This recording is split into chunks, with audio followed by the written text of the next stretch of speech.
Hi there, I'm Adrian Durham, Talksport, with a trio of Champions League deciders tonight here at Spurs. It's either going to be a crazy comeback or toxic Tottenham. This one live on Talksport 2 at 8. Liverpool 1 down to Galatasaray with fans turning on slot. That's live on Talksport at 8. If you can't get enough drive with Goldstein and Bent, then you can actually watch the pair of them right now. They are finishing off the drive show on the Talksport YouTube channel or on CTV, so make sure you check that out. And does anybody want the no Googling answer? Shall I give the no Googling answer? Let me give the no Googling answer. David Weir is the answer for Rangers against Bursaspor, 7th of December 2010. 40 years and 212 days. I got it exactly right to the day as well. I know all you did as well, you brain boxes out there. Less than 15 to kick off in the Nou Camp. It's Barcelona Newcastle, 1-1 from the first leg last week. Here's your team news with your commentator, Joe Shannon. Good evening, Adrian. 5 changes from the win at Chelsea for Newcastle. Just 1 from the first leg 8 days ago. Anthony Gordon, the match winner at Stamford Bridge, starts up front in place of Willasula.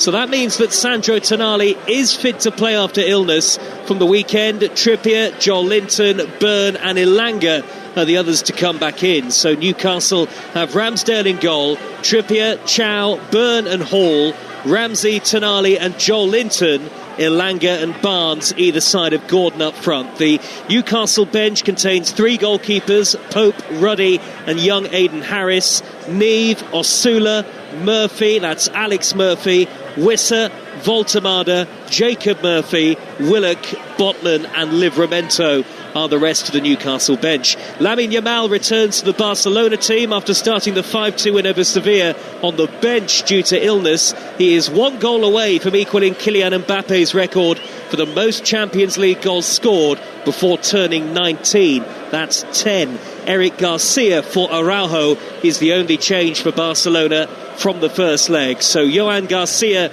is in goal, Eric Garcia, Kubasi, Gerard Martin and Cancelo at the back, Bernal and Pedri holding, Yamal, Fermin Lopez and Rafinha behind Robert Lewandowski up front. Joe, thanks very much. Former England striker Dean Ashton on co-commentary duty. How you doing, Dean? Really good, Aid, thank you. Hope you well. Yeah, very well. Excited about this. Now, Newcastle were way better than Barcelona last week. They need to be better again this week, and this time they need to make it count. Yes, they do. It's about being clinical in the Champions League. We've seen it from the likes of PSG last night in particular and Real Madrid. When you get to this level of competition, the knockout stage, the best teams, the best players, which we're certainly going to see on show from Barcelona, you have to be clinical. And Newcastle in that first leg showed that they weren't, and they were terrific, I thought. Caused Barcelona lots of problems, defended really, really well. This is a different task, though. I don't know about you, Aid. I mean, certainly for me, I think about what I thought when I was younger, and you come through as a kid, you look at the Nou Camp, there's something magical about it, and it was always that dream to play there.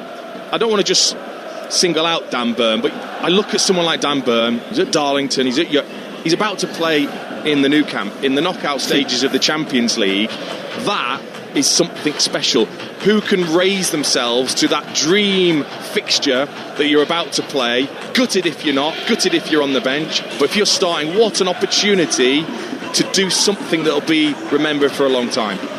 Well, Dan Burn needn't worry because Lewandowski's 37, so he's past it.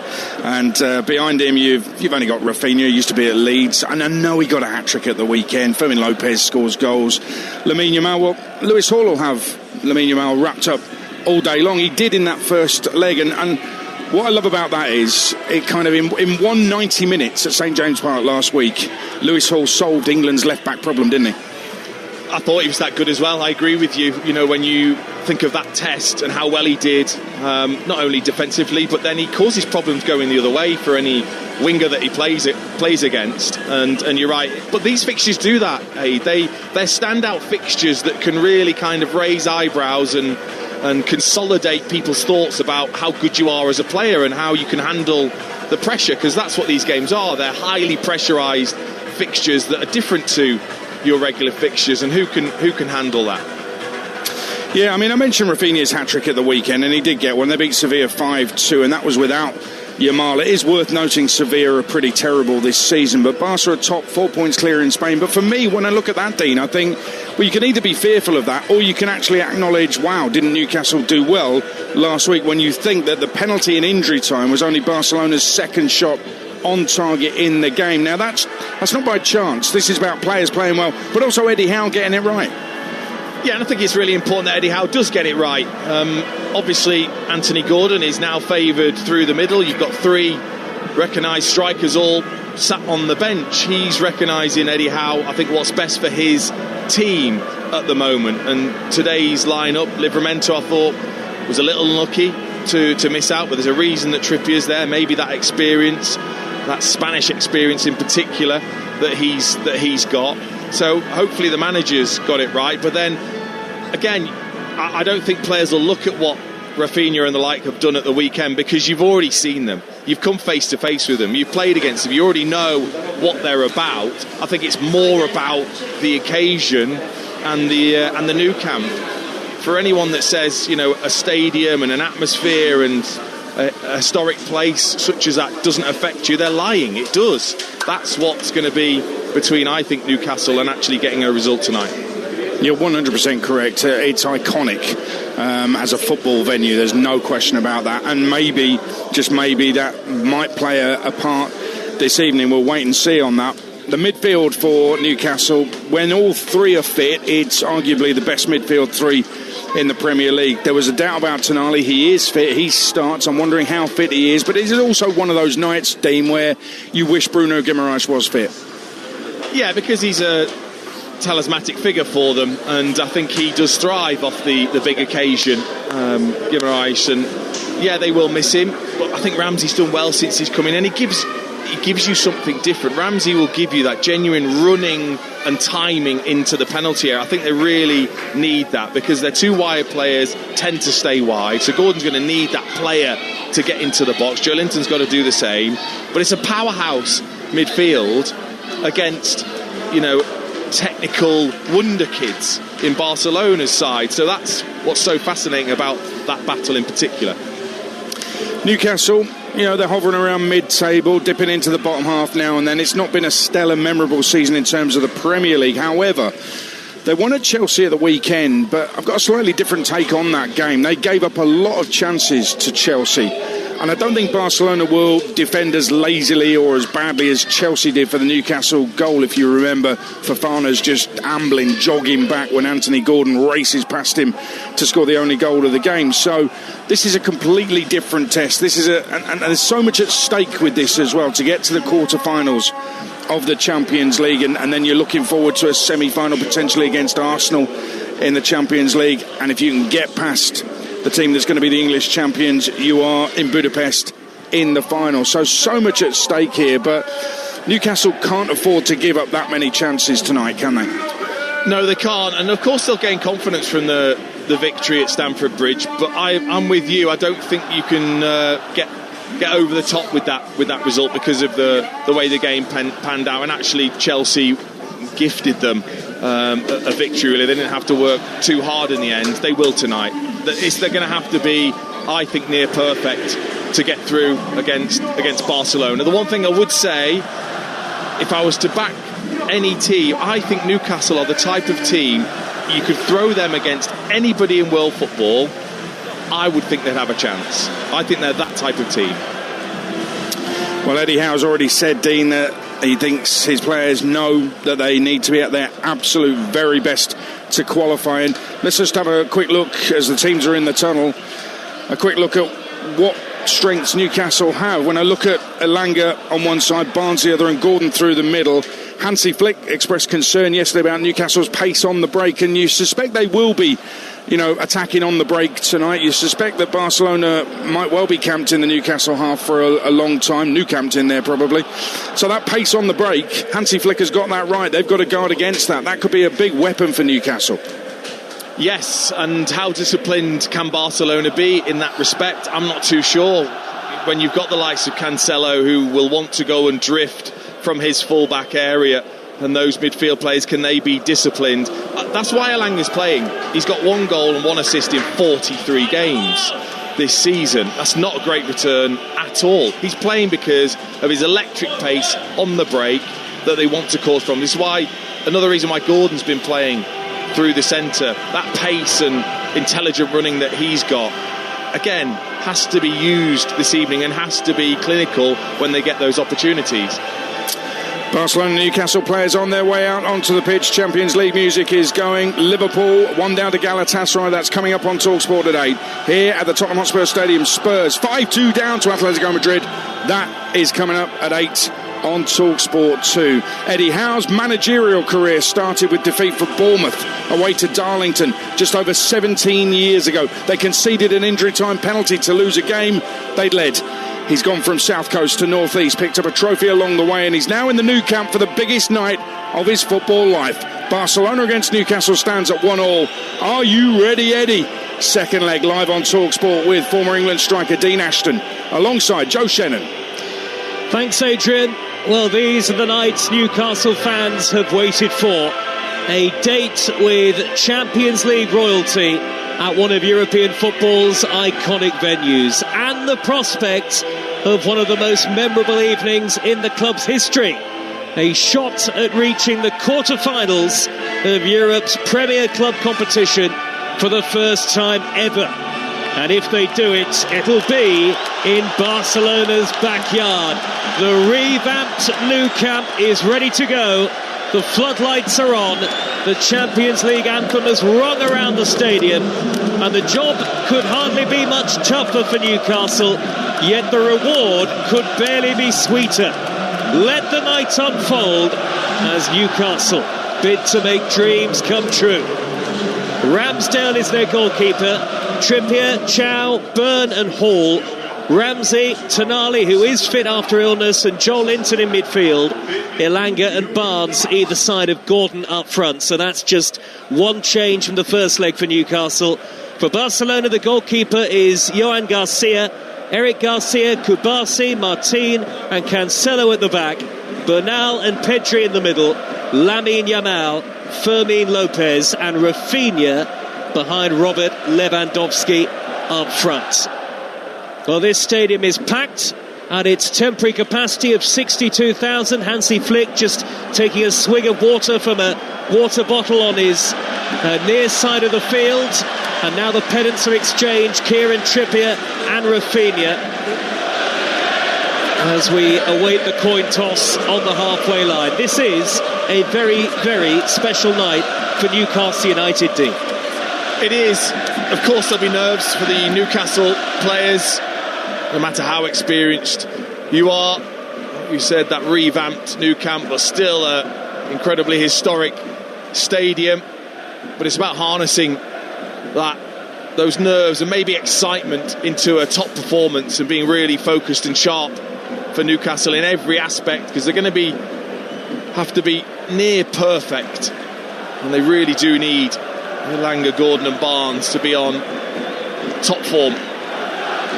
Well, they're into a huddle ahead of kick-off here. Newcastle United, 3,100 supporters have made the trip to Barcelona from the northeast of England on what could turn into one of Newcastle's greatest ever nights. Level at 1-1 from the first leg and the second leg of the round of 16. A place in the quarter-finals at stake, about to get off and underway. There are cloudy skies overhead in Barcelona, about 14 degrees, relatively humid in the air, and Newcastle will kick the game off, playing from right to left in the black and white striped shirts, white shorts and white socks, and Barcelona, the Blaugrana, in their familiar red and blue. The game is off and underway. Barcelona playing from left to right. Newcastle go long straight away out towards the left wing position, and Harvey Barnes sliding in his Marc Bernal for Barcelona, and Dan Burn, what a night for the boy from Blythe, 6'6", hammers it high upfield, looking for Anthony Gordon. Across comes Kubasi on the cover, and he heads it out to play for a Newcastle throw deep in Barcelona territory. They take it quickly. Gordon on this near side of the field, thinks about an in-swinging right-footed cross, turns away from the defender Eric Garcia and was fouled. Newcastle free kick in a very dangerous area just a few seconds in. He's such a willing runner, isn't he, Anthony Gordon? He will work and work and work. And the benefit is then when he comes out to the left-hand side, as he did there, he can turn into that winger that he's so used to being. Brilliant little turn away from Eric Garcia, who tugs him back. Good position for Newcastle. Barcelona 0, Newcastle 0. On the night, 1-1 on aggregate. Newcastle have never reached the quarter-final of the Champions League. And Barcelona aiming to reach their 25th European Cup quarter-final. Big deep breath from Sandro Tonali. Free kick a yard infield from the touchline. Whipped in right-footed, headed away at the near post. Comes out to Elanga, scoops it back into the penalty area, and it's gathered by Johan Garcia, the Barcelona goalkeeper. Quick throw out to Yamal, who chests the ball down on the halfway line. Fermin Lopez is after it, well marshalled by Joel Linton. This is an excellent start from Newcastle. Tonali with a good ball down the left-hand side. Harvey Barnes is onto it, left edge of the penalty area. Barnes steps inside, crosses right-footed, headed away up into the air by João Cancelo, and behind for a Newcastle United corner. Yeah, terrific all-round, really. Joel Linton too strong for Lopez. Brilliant ball from Tonali down to Harvey Barnes, who does brilliantly just to get half a yard to get the cross in. And Elanga, that's why you've only got one goal this season, just stood watching the cross. Get yourself inside Cancelo there for a header, and you might have scored. Corner taken short by Trippier. Lewis Hall in the penalty area, and it's won back by Trippier. Right hand edge of the 18-yard box, looks up, floats in the cross. Chow at the back post, nodding it down. Byrne is up there, spinning and shooting straight at the chest of the goalkeeper. Well, that would have been some story, wouldn't it, for Dan Byrne? He is the man for the big occasion. Chow it was that headed it down to him. Lovely first touch to swivel. Struck it well with his right foot. The goalkeeper read it perfectly. Well, Newcastle have been dominant in the opening 3 minutes as Elanga gives it away, and it's hammered upfield by Gerard Martin for Barcelona. If you're just tuning into Talksport and expecting to hear Drive with Andy Goldstein and Darren Bent, and the boys are still live until 7 o'clock as usual, just tune in on the Talksport YouTube channel right now. They're taking your calls on 03717 223344. So Drive continues on our YouTube channel or on your smart TV. 2 more live commentaries to come later. Liverpool against Galatasaray and Tottenham against Atletico Madrid on Talksport 2. Again, make sure you download our free app. It's perfect for nights like these. Ramsdale drills the ball upfield for Newcastle. Barcelona win it back on the halfway line. And for the first time in the game, really, Dean Ashton, 4 minutes or so in, Barcelona string a couple of passes together. Yeah, it's a really good start from Newcastle, just in terms of that intensity, and to show that they're not fazed by this occasion, not letting Barcelona settle at all, showing them that physically I think they will have the edge. But once Barcelona start to get the ball down, we'll see the technical ability that they have. Cancelo goes on the outside of Trippier, gets past him, looks for Rafinha. Rafinha low ball in. Great defending by Byrne coming across. Rafinha really starting to whip up the crowd. He scored a hat-trick at the weekend, including 2 penalties here in the victory over Sevilla. And Barcelona have their first corner of the second leg on the far side of the field. Yeah, Rafinha just running off the back of Thiaw. Botman needed to come across there and cover, and he did. That's what good centre-back partnership is all about. Plenty of blue and red shirts in the penalty area for Barcelona. In comes the corner. Ramsdale is there, takes it well, high out of the air in his sky blue shirt. Aaron Ramsdale, who looked very confident in the warm-up before the game, then lashes the ball high upfield. One in the air by Gordon to nod it down, but shepherded back to his goalkeeper by the retreating Pedri, who for a moment has stepped in between the 2 Barcelona central defenders. 0-0 and 1-1 on aggregate. Yamal's first real touches for Barcelona. Good early ball. Rafinha, the defender slipped. Fermin Lopez, Rafinha with the chance, and he scored. Barcelona take the lead inside 5.5 minutes, and it's the former Leeds man, Rafinha, who has curled them in front, to the joy of the vast majority of the Nou Camp. Newcastle caught out defensively. There was a very important slip in the build-up to that goal, but how Rafinha showed calm and composure to cut it away from Ramsdale, and in the end, after what had looked like a promising opening. It is the worst possible start for Newcastle United. Barcelona 1, Newcastle 0. Barcelona lead 2-1 on aggregate. Oh, and that's what some of the best in the world can do against you. Stunning from Lamine Yamal in the middle of the pitch. Thiaw left on his backside. The turn from Yamal was perfect. I think it's Hall that slips, which opens it up for Lopez. Tucks it back to Rafinha, and he really does find the gap between Dan Burn and the far corner. He picks it out perfectly, just waits until the ball is perfect for him, doesn't rush it, firm side foot past Burn into the corner. What a break. Fantastic for Barcelona. High fives for Rafinha and Yamal. It is Rafinha, the Brazilian, who has put Barcelona in front. It had been all Newcastle up until that moment, but such is the rich quality in this Barcelona side. An 18th goal of the season for Rafinha. And for Newcastle United, what began as an onerous task at the start of the night just got much, much harder for Eddie Howe's team, D. Absolutely. At Stamford Bridge last night, similar happened. You make a mistake at this level with these players, they will punish you. First of all, it was Thiaw that went fishing in choppy waters in the middle of the pitch. You can't do that against the likes of Yamal. He was away. And then Hall slips at the worst possible moment, leaving a 2v1 that they took advantage of. They're the details at this level that will cost you, and it did. Former England striker Dean Ashton with us tonight on Talksport. Barcelona through again. Fermin Lopez. Good goalkeeping, Ramsdale. Right out to the edge of his penalty area. Had to go with his feet there, Aaron Ramsdale. Just about beat Fermin Lopez to the ball. Oh, that was vital. Vital goalkeeping, and he took a risk because he knew he had to launch himself towards Lopez. And he did it perfectly because he's in big trouble if he doesn't there, Ramsdale. Showed a bit of pace as well to get out of his goal. It did look like Fermin Lopez was going to beat him to it. Newcastle 2-1 down on aggregate then, here in the Champions League, live on Talksport with Enterprise Rent-A-Car, whatever it is, they're here for it. Barcelona with Yamal trying a dummy on the halfway line. It's run through to Joel Linton with the dyed blonde hair. Thiaw nearly turning into trouble. Tonali from the edge of the centre circle pops it out wide to Kieran Trippier. Plenty of experience in Spain for Trippier, as Dean was referring to earlier in his time with Atletico Madrid. And then there's a heavy touch from Anthony Elanga straight out of play, and Newcastle appear rocked by conceding that early goal, and they've got to be careful this tie does not get away from them in the first half. No, I mean, the intensity of the start's been incredible. First 4 minutes was Newcastle's, they were terrific, and all of a sudden Barcelona respond with a killer counter-attack.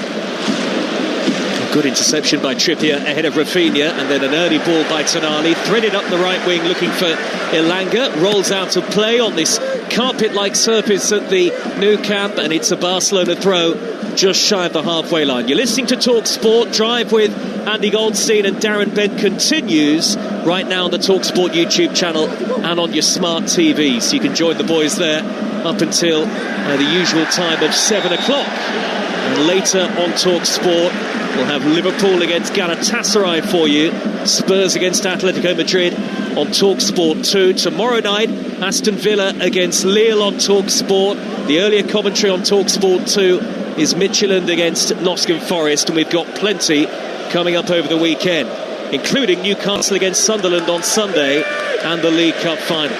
Reverse ball, Yamal nearly squeezed it through to Fermin Lopez. Sliding in was Tonali, making a very good interception for Newcastle. Hall has shuffled the ball forward, but he's given it away. And Barcelona, leading 1-0 on the night, 2-1 on aggregate, are into the groove now. Although they've given it away to Harvey Barnes. Sliding in is Bernal, the youngster, 18 years of age, and he catches Barnes in the left wing position. It's a free kick to Newcastle.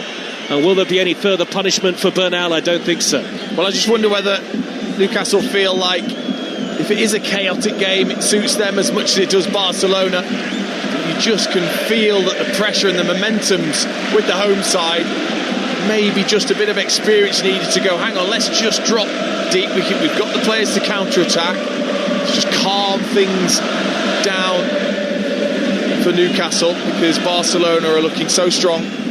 There's a lot of tension in the air, isn't there? You can see it almost in the faces of the Newcastle players. Already a goal down on the night and a goal down on aggregate. Sandro Tonali over the free kick beneath the floodlights as the wind picks up at the Nou Camp. Tonali standing over the ball. It'll be right-footed and in, swinging from the left wing, this delivery. Live on Talksport with 11 minutes gone. In by Tonali, right-footed, headed away. Newcastle can't make anything of the set piece. Hall retrieves it on the halfway line and rolls it all the way back to Ramsdale, who clatters it long under pressure, thundering down the middle of the Barcelona half, where it's met by the firm header away from Pau Kubasi. No foul on Lewandowski, with Byrne on the halfway line. That's a key battle tonight. Now Anthony Elanga has run the ball straight out of play for Newcastle United, and Eddie Howe on the near side touchline has already got quite a concerned look on his face, Dean. And again, just a couple of elementary mistakes. It does come down to pressure, has to at times. Elanga there just pushing the ball out of play when he's got a chance to get at the fullback. Simple things. Hall slipping at the vital moment. Why? Look back to the early part of the goal. Yes, the ball into Lamine Yamal in a dangerous area in midfield, but surely your centre-back shouldn't be going out all that way. Probably wasn't needed so early on. Well, Chelsea couldn't do it yesterday. Real Madrid eased past Manchester City. Arsenal through against Bayer Leverkusen. Newcastle were level at the start of the night. They're 2-1 down on aggregate now. Malik Chow shepherds the ball away from Lewandowski towards the corner flag.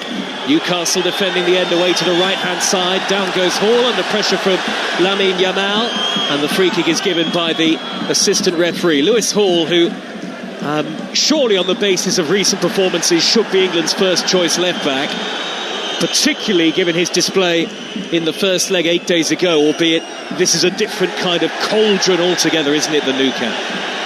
Very much so. It was interesting, wasn't it, to see Yamal drift into that almost 10 position. I think that's a big obviously positive for Lewis Hall, in that he doesn't want to be really up against him, but really clever from Yamal to go, do you know what, I didn't get the joy, I'm going to go somewhere else and find space and hurt you as a team.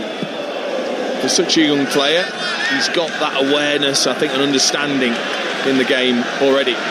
Fermin Lopez in the centre circle, trying to roll the ball through towards Rafinha, when intercepted by Trippier coming across from right back. Joel Linton wanted one touch too many, but he has wriggled away from a couple of blue and red shirts. Byrne will set it back to Ramsdale. Lots of Barcelona flags being waved behind that goal. Ramsdale eases the ball out to the right back position on the far side. Now Jacob Ramsey barely had a kick so far, the former Aston Villa player. Looks to Hall on the near side of the field with a good ball, and Hall can shuffle forward. Very high defensive line for Barcelona. Hall is in down the left-hand side. Early ball across. Anthony Elanga. He's clear. Elanga! Newcastle level! What a time to pick your moment! Anthony Elanga sends 3,000 travelling fans of the Nou Camp into raptures, and Newcastle have fought back. Barcelona 1, Newcastle 1, 2-2 on aggregate. What a game already. A lightning break, electric from Elanga, using that pace to its use. But Lewis Hall, I tell you what, it's brilliant from him. Little flick round to Harvey Barnes, he follows his path, and then the pass is made to him, and he puts in a delicious ball. It really is. Hall just puts it across. Elanga keeps himself on side, just sizes up the goalkeeper, Juan Garcia, and he just flicks the ball the other side of him as he goes down to his left. Goes between his wrist and his thigh. It's a cute finish from Elanga, and what a moment for him in the Nou Camp and for Newcastle. Well, can you believe it for Anthony Elanga? Just his second Newcastle United goal, and it comes in Catalonia on this most important of nights, and the tsunami roar drowning out the home support now at the Nou Camp. as Barcelona look to shuffle the ball upfield. What a first 15 and a half minutes. 2-2 on aggregate. And you get the sense that we haven't even really begun to see the start of the drama just yet, Dean Ash. It's incredible, isn't it? It's just a slugfest right now. One punch after another. Brilliant break from Newcastle. It's exactly what they would have hoped for. Poor defending from Barcelona. Trying to keep that high line, not working. And then not picking up Newcastle players as that ball was played in from Hall. Such an outstanding cross that was.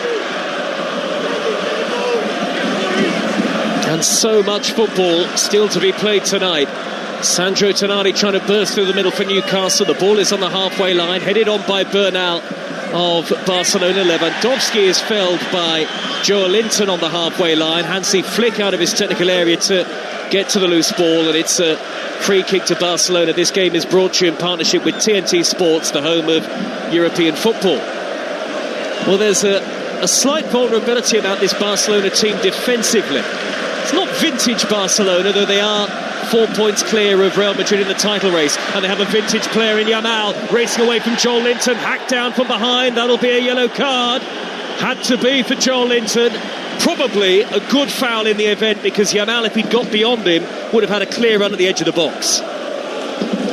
But do you trust your defence instead of taking that yellow card so early? A player like Joe Linton that likes to physically put himself about, it's going to take the edge off him, has to.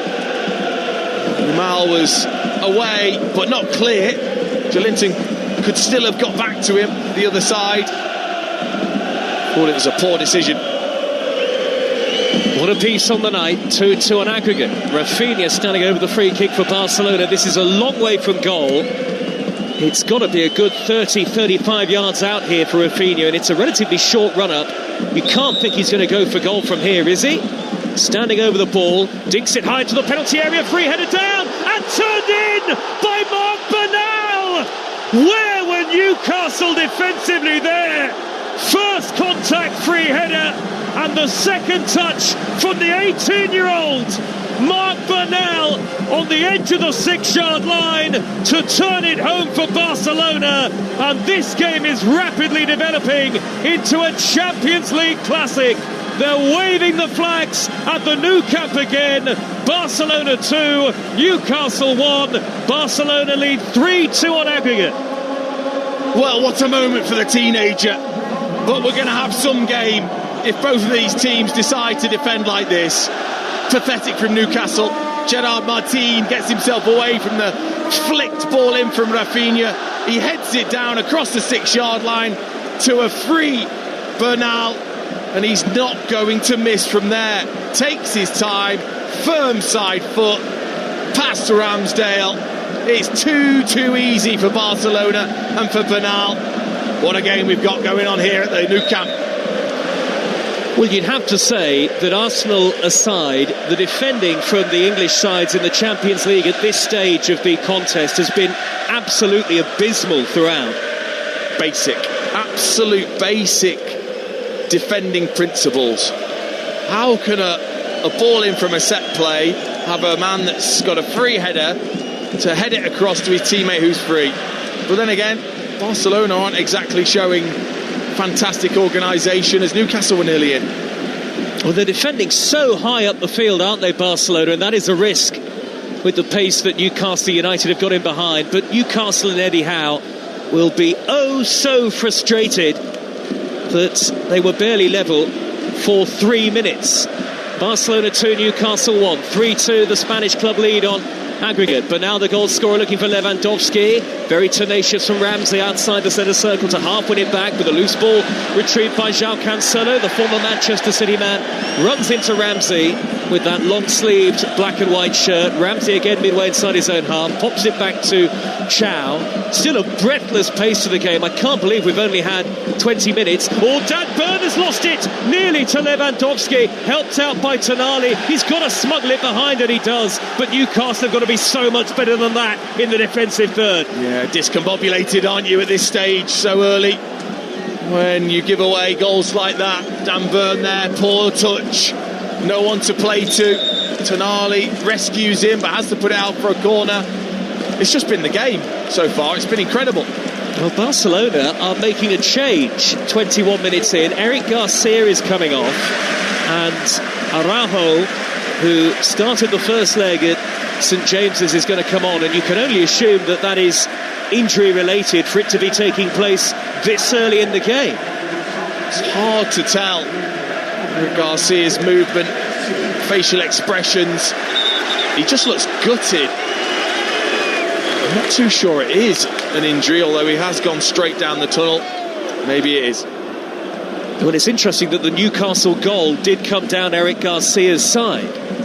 So the other former Manchester City man in the Barcelona lineup is taken off, and Araujo comes on and immediately takes the captain's armband. It's a Barcelona corner on the near side of the field. This is Talksport, live in the Champions League for you. Floodlights on at the Nou Camp, and the skies darkening overhead all the time.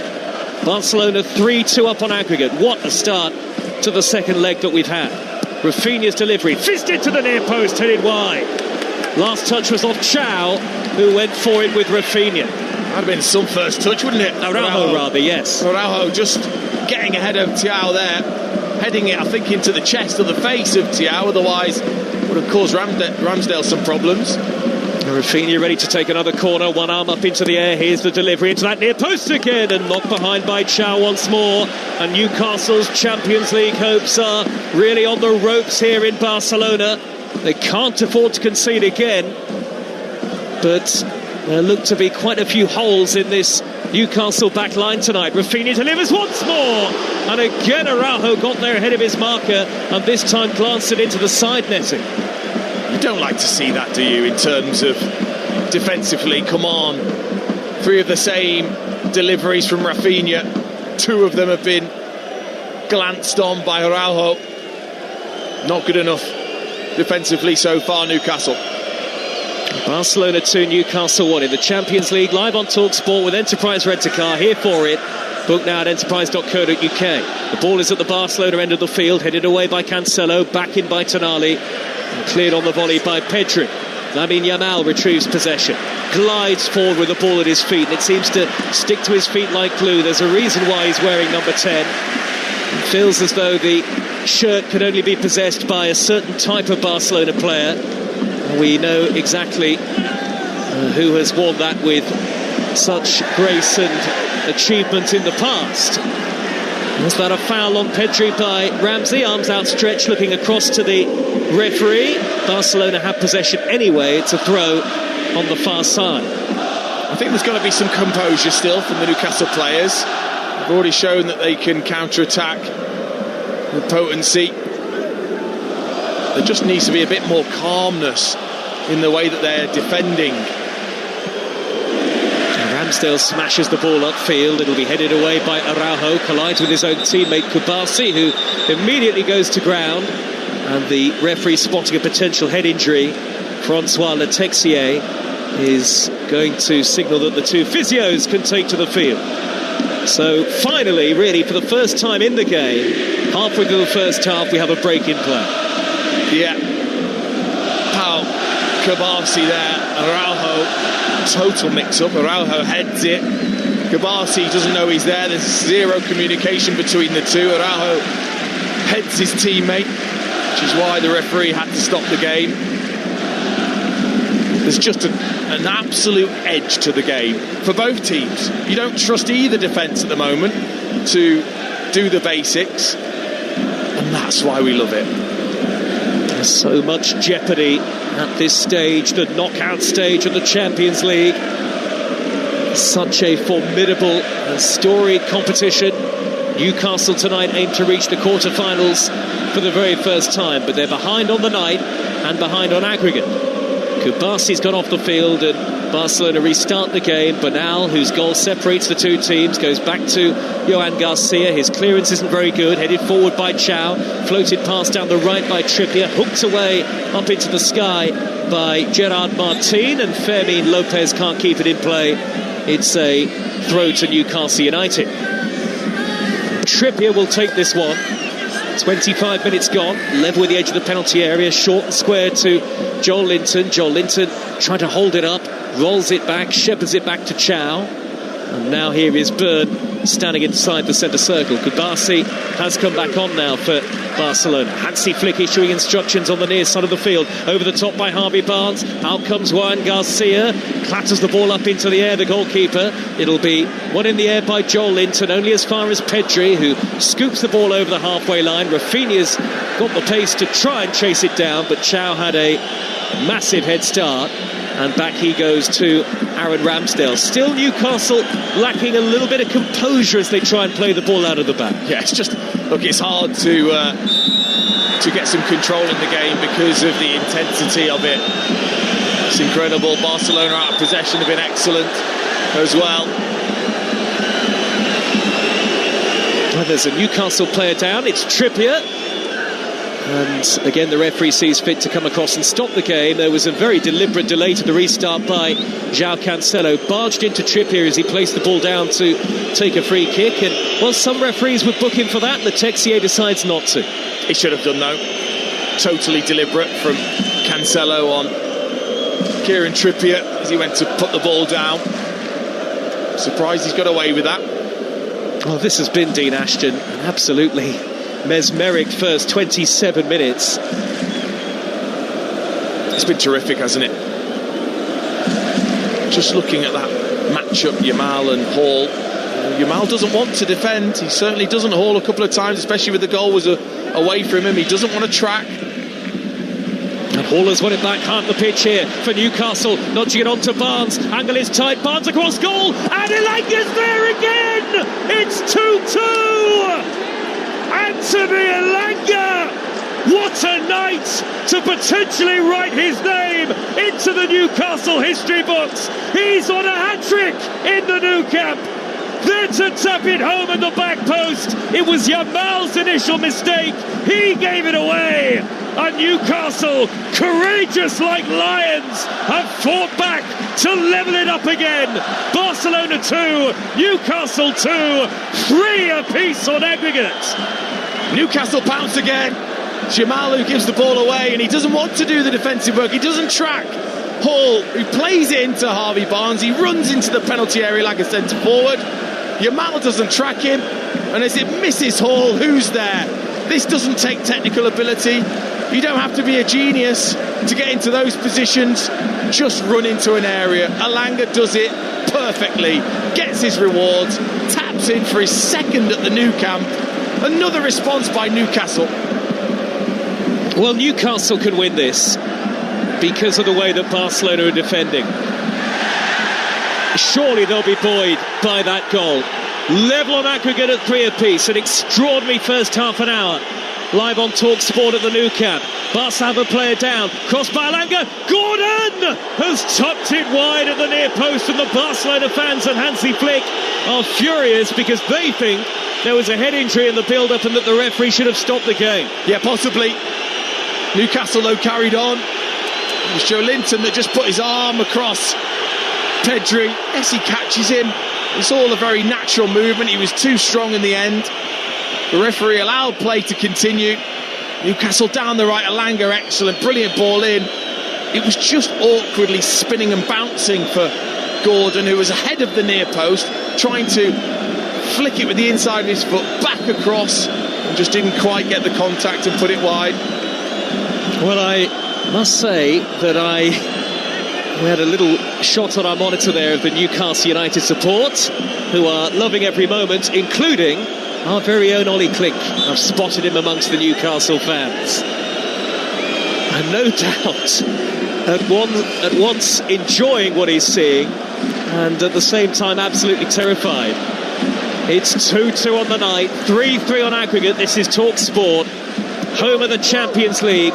The Tsunami on tour, and they're making life difficult for Barcelona here. Goalkeeper Johan Garcia only just gets it away to the right back position. Forward by Araujo towards the halfway line. Bird knocks it long, back downfield. Barnes could be in on the left-hand side again, held up by Araujo this time.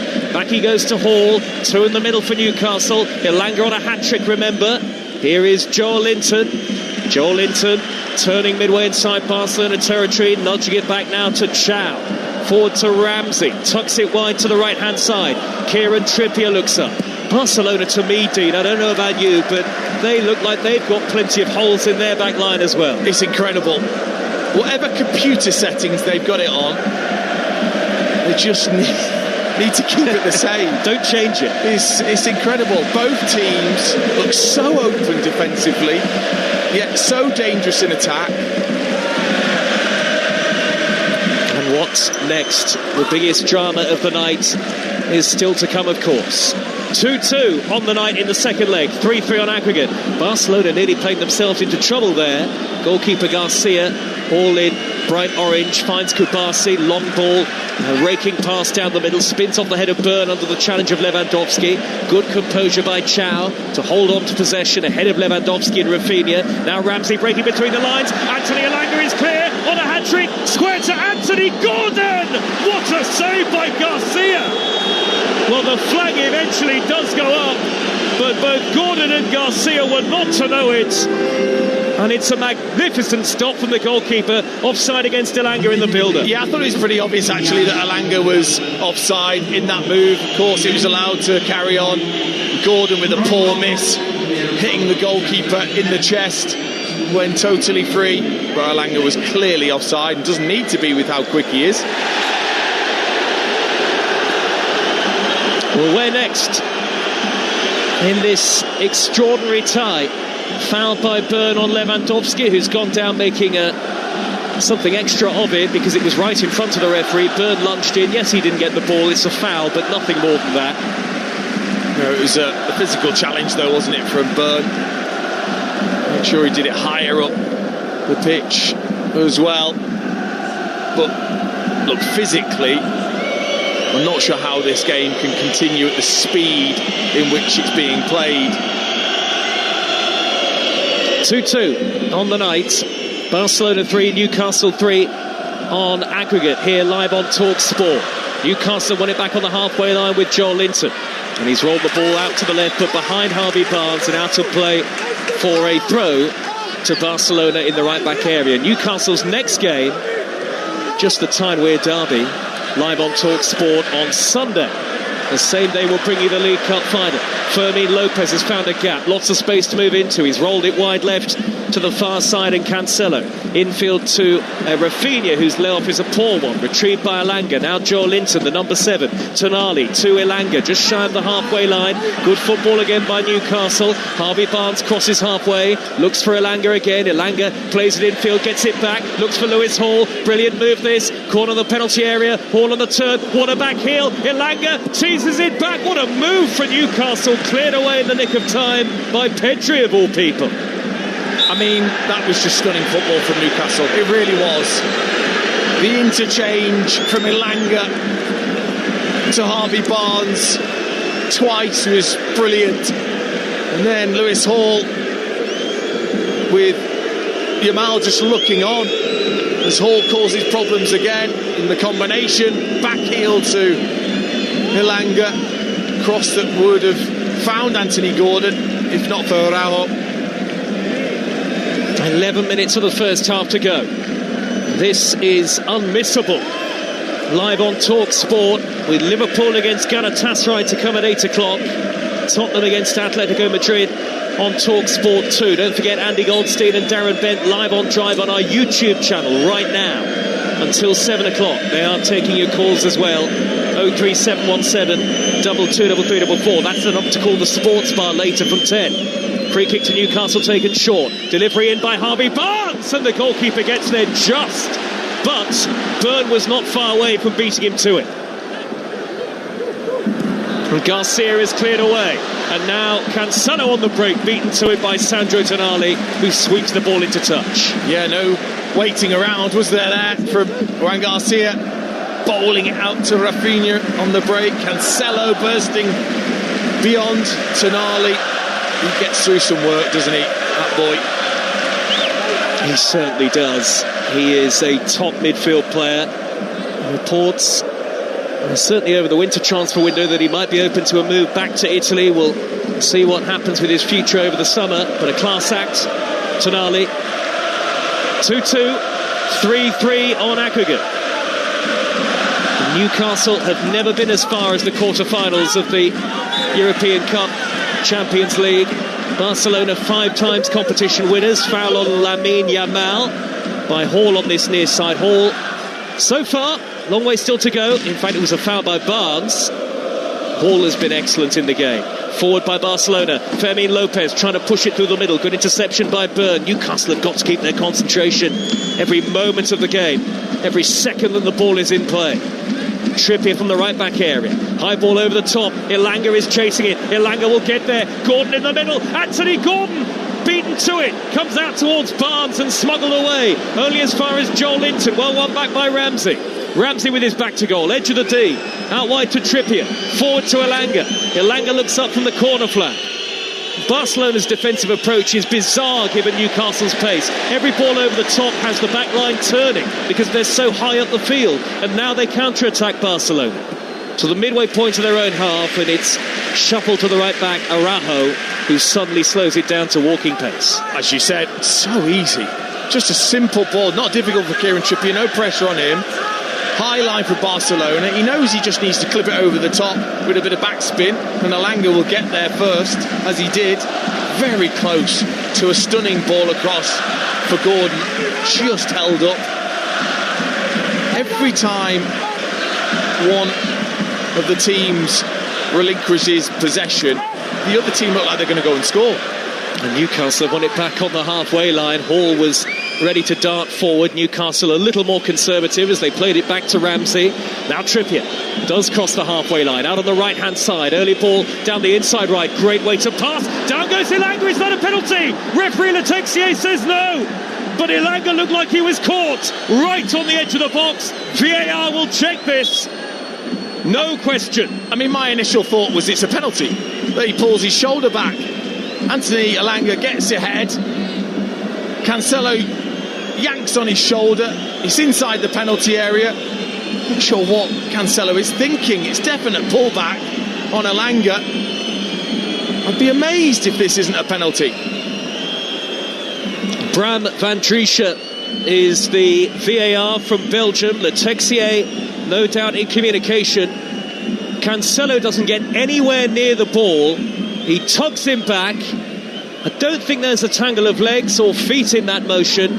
Elanga had got the run on at Cancelo, and they're not going to give a penalty. It's a throw to Newcastle. I'm amazed. I'm amazed because he gets ahead of Cancelo. There's a clear pullback on the shoulder. If they say it was minimal contact, that's nonsense. He's pulled him back. For me, it was a penalty. Newcastle can feel agreed with that. Was certainly meaningful contact. Long throw into the area by Trippier. Flick on by Byrne. Cleared away by Fermin Lopez. Now Hall in the centre circle. Belts it back upfield on the diagonal. It's a sweeping pass, but Trippier can't get on the end of it. We've got 6 minutes of a thrilling first half to go here at the Nou Camp, live on Talksport. Barcelona 2, Newcastle 2, and it's 3 apiece on aggregate. We'll be at Anfield later for Liverpool against Galatasaray. Tottenham with a much harder comeback trail in front of them. 3 goals down on aggregate against Atletico Madrid. That'll be on Talksport 2. Chow for Newcastle. Risky. He's giving it away in a very dangerous area. The chance is on here for Barcelona. Rafinha, Lewandowski. What a tackle. Dan Byrne. Lewandowski can't get to the rebound. Heroic from Dan Byrne. A mountain of a man, Dan Byrne, but so clever too, because it's a big mistake by Thiaw. He doesn't know where to go. He turns back. He's caught. Doesn't really know what to do with it. Gives it to Rafinha, who finds Lewandowski, and you think he's going to score. Dan Byrne is there with an unbelievable block, but it was that intelligence just to keep the gap between him and Lewandowski. Barcelona corner. Ramsdale stays on his line, and the free kick is given to Newcastle United. In that moment, Dan Byrne all of a sudden 2v1. What do? Do you go to the ball? Do you go to Lewandowski? He was perfect, right in the middle, saying to Rafinha, either try and go alone on your right foot or come at me and then commit me. It was ideal defending. Make them make a decision, and when he did, he then stepped across and made the block from Lewandowski. That's all he could do in that moment, Dan Burn. It's the only thing he could do was to delay. Brilliant defending. Monumental from Dan Burn, who in a different world would have been watching on, no doubt, in the stands. The former season ticket holder at Newcastle United. 2-2 it remains, 3-3 on aggregate. Live on Talksport, one of the most exciting halves of football that I've seen all season, maybe the most exciting. And heroic from Burn in the tackle, but a heroic performance from Newcastle to come from behind twice so far, Dean. Oh, and they've given it away, have they? No, Barcelona. They get it back to goalkeeper Joan Garcia, who clears upfield. Header on by Tonali, header away by Araujo. Back to Tonali, middle of the Barcelona half, loses out to Fermin Lopez, who whips it off his toes. Well, it's almost as if both teams have just said, we'll have a footballing tear-up, take it back to the streets. No rules, no defending. It's been so much fun to watch. But there's no rhyme or reason to it at the moment. Tactically, no point in trying to look at that. There isn't any. It's just a free-for-all. Organised chaos at its very best. Here is Araujo with the dyed blonde hair on the halfway line. He rolls it square to Pedri. Number 8 in between the two centre-halves. Pedri's forward ball. Lewandowski, 25 yards out. Right-footed shot, straight at Ramsdale. Can't have the space to turn there, Lewandowski. No, it's excellent, isn't it? And the Polish striker, he just didn't quite get out of his feet. We know how dangerous he can be. Difficult to dig that out from underneath you. He did well. Brought straight at Ramsdale. Nearly got another chance there. Good interception on the slide by Tonali to scoop the ball away for Newcastle, who give it away again. Fermin Lopez on the edge of the penalty area. Tripped by Tonali, was he? Referee says no. Looked like a foul. Tonali gets away with it. Scampers forward in possession on the counter. Early ball out to the left and Harvey Barnes. It crosses the halfway line. Lewis Hall racing forward in support. Barnes going on the outside. Hall making an underlapping run. Here he is in his stride into the area. Cuts it across and it's gathered by Garcia. And Hall has ended up flat on his face off the field. And now Barcelona, with this remarkable breakneck pace, tried to get the counter-attack going. Yamal has actually slowed it down for once. Square to Pedri on halfway. 2 minutes of the first half to go. Barcelona 3, Newcastle 3 on aggregate. I mean, how good has Lewis Hall been? He has been magnificent. 3 lungs at the moment, the amount of running he's doing. Yamal there having to try and track. Again, poor defending, allowing him to get through. Oh, and there's poor defending, allowing Cancelo to cross in here. Burn stabs it away. Hall gets to the second ball. Was he caught by Fermin Lopez? The referee says no. And Barnes has won it back on the edge of the Newcastle penalty area. Looking for Gordon. Barnes hacked down. Gordon hacked down. That'll be a yellow card out of the pocket of the referee here, I think, for Kubasi. And a free kick to Newcastle United. It is Kubasi who is booked. I mean, what is going on? I mean, Cancelo bursting through. Poor defending from Newcastle. Dan Burn desperately again with a block from the cross. It's then poor from Fermin Lopez. And then Harvey Barnes goes on a break into Gordon, who gets hacked down. It is non-stop. If you love your attacking football in the Champions League, this is must listen. It's unbelievable. Barcelona 2, Newcastle 2. We hope the second half is just as good. But you would think that Newcastle would prefer a slightly slower pace of the game, albeit they do look such a threat on the counter. And that's the dilemma, isn't it? With the way the game's panning out, the chaos that's currently around the Nou Camp, it does suit them because it leaves gaps for them to break forwards. Well, Lewis Hall is starring on the biggest stage tonight. Well, that's been it. Obviously, it's a key battle, of course, because of Yamal. But Lewis Hall, in that attack alone, bursting forward, you can see Yamal doesn't want to have to do the defensive work, but he gets himself back to help Araujo, but then doesn't really know what position to place himself. Hall plays it into Barnes. He just gets the return off the back of Yamal. He's through, he crosses, and then Yamal just stands there completely free, bowled out to him, and he can attack. Into 3 minutes of added time, Newcastle blast the ball long into the Barcelona penalty area, headed on by Byrne, only half away, could drop for Joel Linton, cleared upfield. Newcastle had Tonali off the pitch for a moment there, but he's very quickly back on. Ramsdale all in sky blue again, smashes it out towards the left wing position, header away by Araujo, good flick by Yamal, and he gets it back from Fermin Lopez, skips beyond Joel Linton, darts infield, and this time he's left Hall trailing in his wake. Early ball through the middle, great control, Lewandowski onto Rafinha, good save, Lewandowski, and over the top by Yamal. What a miss! And maybe did the goalkeeper get something on it? He certainly turned away Rafinha's effort, and somehow Yamal cannot convert. Oh, from the sublime to the ridiculous from Yamal. Unbelievable work out on the right-hand side to get away. Brilliant ball in towards Lewandowski, who takes the most magnificent first touch and pass in one move to Rafinha. You expect a great strike from him on the left-hand side, and he does across Ramsdale. He makes a super save down to his left, spills it slightly, falls to Yamal, who is 6 yards out along the floor. He's just got to poke it in and stabs it up and over with his right foot. What a miss.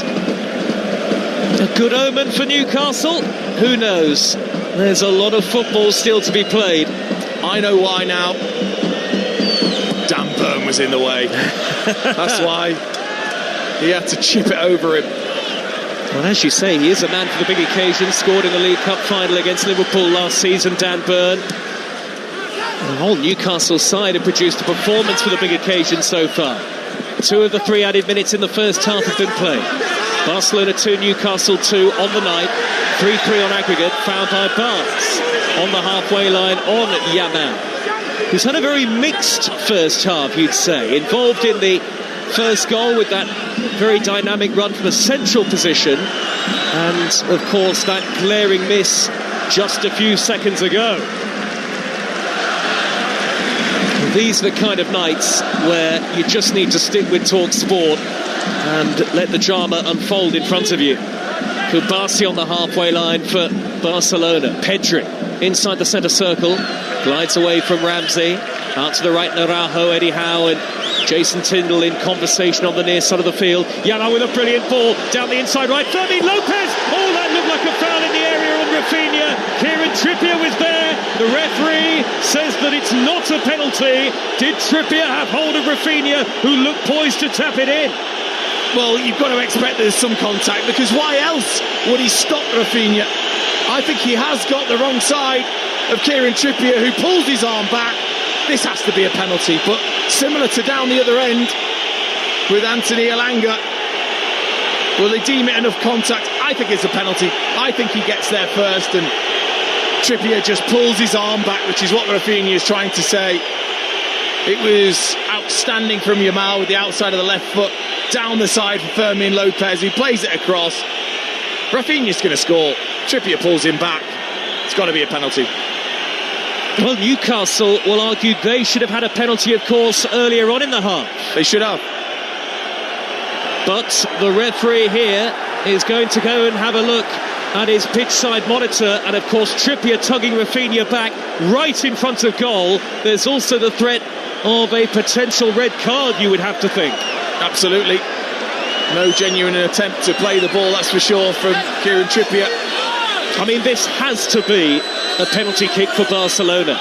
Much though Newcastle, we think, should have had one earlier on in the first half. Trippier tugs back Rafinha by his arm. Rafinha's about to score, and surely there's no other decision that Le Texier can make. And is Kieran Trippier going to be in real trouble? He's booked Jason Tindall. Or is it Howe who's been booked? Certainly one of them has got the yellow card. They're standing very close to where the referee is, watching this incident unfold again and again and again on the pitch side monitor, right by the 2 dugouts. And what's going to be the decision of Francois Le Texier? It is a penalty to Barcelona, and he's reaching for his top pocket. It's a yellow for Trippier. Goodness me. Well, it's definitely a penalty, that's for sure. That was pretty obvious. Surprise, it's a yellow. Trippier will be relieved. He knew in that moment that Rafinha was ahead. He pulls him back. It was always going to be a penalty. Time for Aaron Ramsdale to shine. He saved 3 penalties in the shootout in the FA Cup, you might remember, recently against Bournemouth, relatively recently anyway. And how Newcastle need their goalkeeper on this biggest of stages here. Rafinha has the ball in his hands. This is only the end of the first half. 6th minute of added time at the end of the first half on Talksport. Barcelona 2, Newcastle 2. 3-3 the aggregate score, and Rafinha's going to give it to Lamine Yamal instead. Ramsdale taking slow steps back towards his goal line. The penalty to be taken away to the right-hand side in front of masses of Barcelona supporters, and Ramsdale doing all he can to slow down the process, tapping the edge of the post with his boot. Ramsdale retreats to his line. 2-2 the score. 3-3 on aggregate. The big goalkeeper can maybe bail out Newcastle here. Yamal, short run up. Here he goes, left-footed, and he beats Ramsdale, who went the right way but couldn't keep it out. And at the end of one of the most remarkable halves of football we've seen all season, it's Barcelona who are going to have the advantage. Yamal just gets it beyond the goalkeeper. Barcelona 3, Newcastle 2, and it's 4-3 Barcelona on aggregate. Well, he sits on the hoardings, taking in the applause around the Nou Camp, because he's found the back of the net, and that is all that matters with a penalty. But it is so close for Aaron Ramsdale. He guesses the right way, he springs across to his left, he gets fingertips to it, but it's so accurate from Yamal that it still finds the back of the net. What an unbelievable ending to a crazy first half. Ramsdale guessed right, and he got fingers to it, but he couldn't prevent the ball from nestling into the far corner. Yamal has equalled Kylian Mbappe's record for the most Champions League goals scored before turning 19. That is 10 Champions League goals for the young star, not just of the future, but of course very much of the present. And doesn't he know it as he celebrates in front of the Barcelona fans? And that is half-time. A first half that really had to be seen or heard to be believed. Twice Newcastle managed to get themselves level after Barcelona had gone in front. Rafinha with the early goal, equalised by Elanga. Bernal replied almost immediately. Elanga got his second to make it 2-2. Then Newcastle should have had a penalty, but the referee said no foul by Cancelo on Elanga before Barcelona won a penalty of their own. Trippier arguably lucky to stay on the field. Yamal converted it just. And who knows what is to come in the second half after this most extraordinary first at the Nou Camp at the break. Barcelona 3, Newcastle United 2. Barcelona lead 4-3 on aggregate. Stunning stuff. I actually feel emotional witnessing that. Just brilliant football all round, end to end, defending optional, goals galore, and it's still a tie that is really in the balance. And Dean Ashner, I just don't really know where to start. Actually, I will start at the start, because Barcelona went 1-0 up after 5 minutes. In the first 2.5 minutes of the game, Newcastle had a corner, a free kick in a dangerous area, and a shot on target. That was in the first 2.5 minutes. And then Barcelona score, and it was literally non-stop after that. I don't know how those players have done it, Dean. I don't, honestly. I've never seen, I think, a half of football that hasn't stopped as much as that, has had so much action at both ends and lack of defending.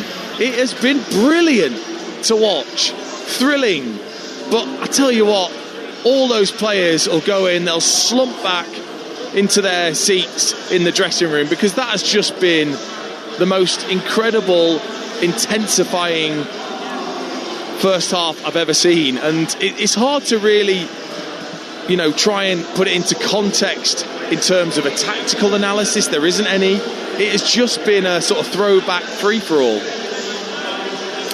Well, I was going to go into the tactical analysis, but now I won't. And in fact, I'm not going to. And the reason is, you're right, it is a free-for-all. There almost are no tactics to it. And actually, I'm wondering how Eddie Howe will feel about that. In that dressing room, is he going to be fuming that the defending albeit with a couple of... Dan Burns' moment where he stops Lewandowski is fantastic. There's been some little moments of good defending, but generally the defending from both sides has been poor. So I wonder if the coaches are looking at it as excited and thrilled by it as we are, because the defending just hasn't been there. They must be tearing their hair out, these guys.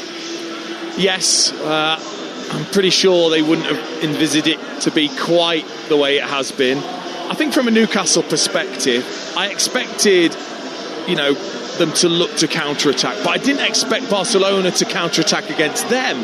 That's what's been the big surprise, I think, is how open Newcastle have allowed it to be, certainly out of possession, how high they've looked to press Barcelona.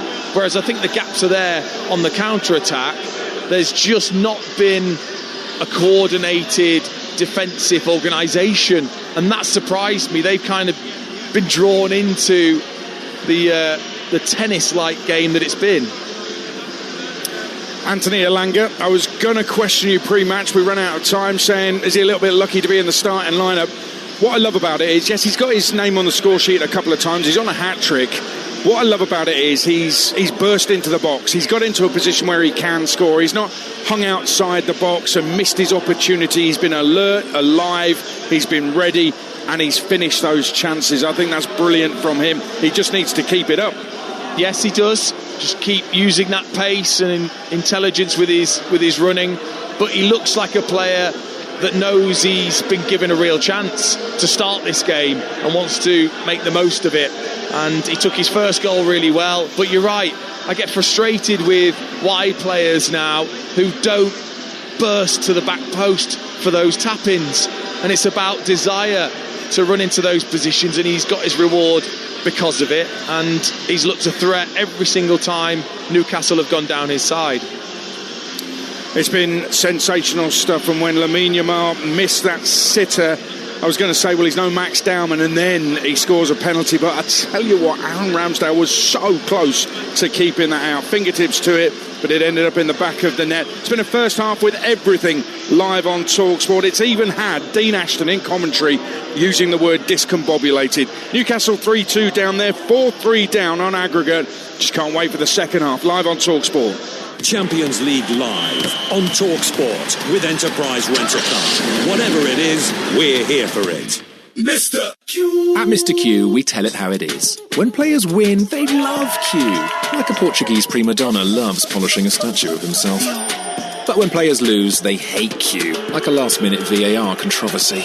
Mr. Q, the casino you love to hate. And you'll love 100 free spins on Big Bass Splash with your first deposit. Play at mrq.com or on the app. UK 18+ residents only. Minimum £10 first deposit. 10p per spin. Free spins must be used within 48 hours of depositing. All winnings paid in cash. T's and C's apply. Play safely. It's even bigger than that full house decorating job you've got on. Oh, that 30-foot high ceiling you've got to paint. It's the Johnston's Decorating Centre Big Sale event with huge savings and multi-buy deals like Cover Plus Vinyl Matte, 10-litre Brilliant White or Magnolia, any two for £70. And don't forget to ask what you get free when you buy 3 on selected lines. So get to your local Johnston's Decorating Centre now or visit johnstonsdc.com. T's and C's apply. Prices exclude VAT at 20%.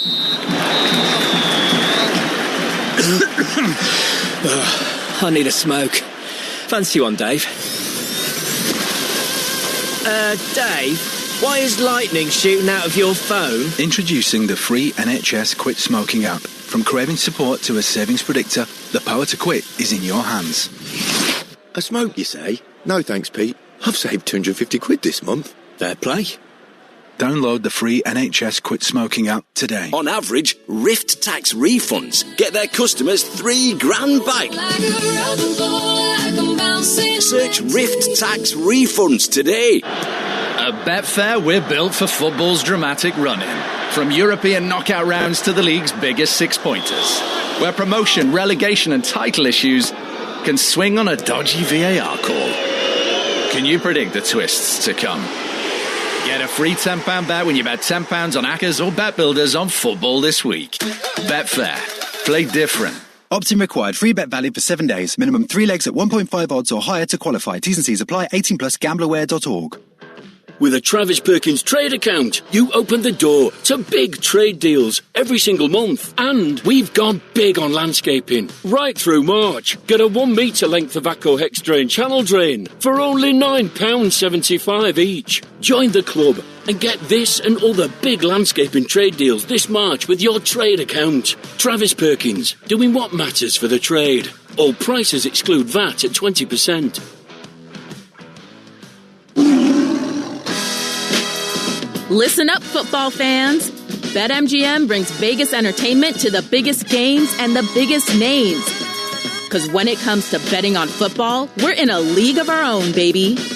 Offers? Oh, you know we got offers. Like bet £10 and get £40 in free bets.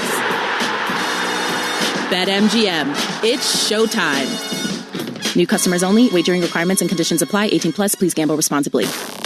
Initiate adrenaline pumps. Kick off live on Talksport. This is Talksport, where we are bringing you a sensational game of football. Truly magnificent stuff it is. Barcelona 3, Newcastle 2, 4-3 on aggregate to Barcelona. Brilliant stuff. We've got 2 more Champions League games coming up on the Talksport network, and the first on Talksport 2 is here at the Tottenham Hotspur Stadium, and Spurs have got some work to do. They're 5-2 down against Atletico Madrid, and we've got the team news. Ian Danta. Yeah, and they've switched Adrian back to a 5-man defence after the back 4 that Igor Tudor deployed at Liverpool at Anfield on Sunday that got them Igor Tudor's first point. Richarlison, though, is suspended from European action tonight for too many yellow cards. So Randal Kolo Muani comes in up front. Simons is also in. Van der Ven and Romero return at the back. So here's how Spurs line up. Vicario in goal. Porro, Romero, Dragusin, Van der Ven and Spence in a back 5. And then Simons, Sarr, Gray and Tell as a 4 in behind Kolo Muani up top. And then for Atletico Madrid, they beat Getafe at the weekend by a goal to nil. 2 changes. Jan Oblak, their vastly experienced keeper, is out with a muscle strain. Jan Musso, who came in from at the weekend, makes a Champions League debut. And Molina comes in at right back. So Musso in goal. Molina, Lenormand, Hanko and Ruggieri in a back 4. Simeone, the manager's son, Llorente, Cardoso and Ademola Lookman, once of Charlton and Fulham and others, behind Antoine Griezmann and Julian Alvarez. Those are your teams for our game at 8 o'clock here on Talksport 2, Adrian. Ian, thanks very much. Spurs back 5 then. No Jan Oblak in goal for Atletico Madrid. You're listening to the Champions League live on Talksport with Enterprise Rent-A-Car. Whatever it is, they're here for it. We'll get the team news from Anfield when it's in for Liverpool Galatasaray, which is coming up at 8 live on Talksport. Let's get the team news from the One Championship game tonight. Southampton take on Norwich at St Mary's. Ian Abrahams. And Southampton with a win will move into the playoffs and above Wrexham, who were beaten last night at Watford. A win for Norwich put them 6 points off the playoffs and arguably in with a chance still of making it, considering the form that they are in. Both these sides are in stellar form. Saints make 1 change from their weekend win at leaders Coventry. Idozi in for Bragg in midfield. Norwich make 4 changes to the side that comfortably beat Preston at the weekend. Darling, Krasin, Matson and Gibbs drop out. In come McConville, Fisher, Samfield and Magoma just behind Chris Varden up front. It's Southampton against Norwich. We start here at 7:45. Going to take you back to the new camp shortly for the second half of Barcelona-Newcastle. Barcelona 4-3 up on aggregate. That game brought to you in partnership with TNT Sports, the home of European football. Quick focus on the game at Anfield, though. Liverpool against Galatasaray. Liverpool 1 down. Here's Jim Proudfoot. Well, Arne Slot made a host of changes for the Spurs game of the weekend. He's reversed most of them tonight, as he names 10 of the 11 that lost the first leg in Istanbul last week, with Frimpong replacing Gomez in that team. All told, 4 changes to Sunday's side. Canade back at centre-half. Kirkes preferred to Robertson at left-back.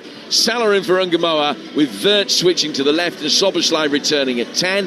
And Ekitike is in for Gakpo up front. Galatasaray without the former Spurs centre-half Davison Sanchez, who's suspended. So the Reds have Alisson in goal, Frimpong, Canade, Van Dijk and Kirkes, Gravenberch and McAllister, Salah, Soboslai and Wirtz, and Ekitike up front. And we kick off at 8 live on Talksport. And alongside Jim is the former England captain Stuart Pearce, and your game's got a lot to live up to. I know you've watched the first half for Newcastle. What a game. It's been all action, and we're just hoping for more of the same at 8 o'clock at your place. Well, if it's half the game that the Newcastle game was earlier, or the first half of it, we're in for an absolute treat here.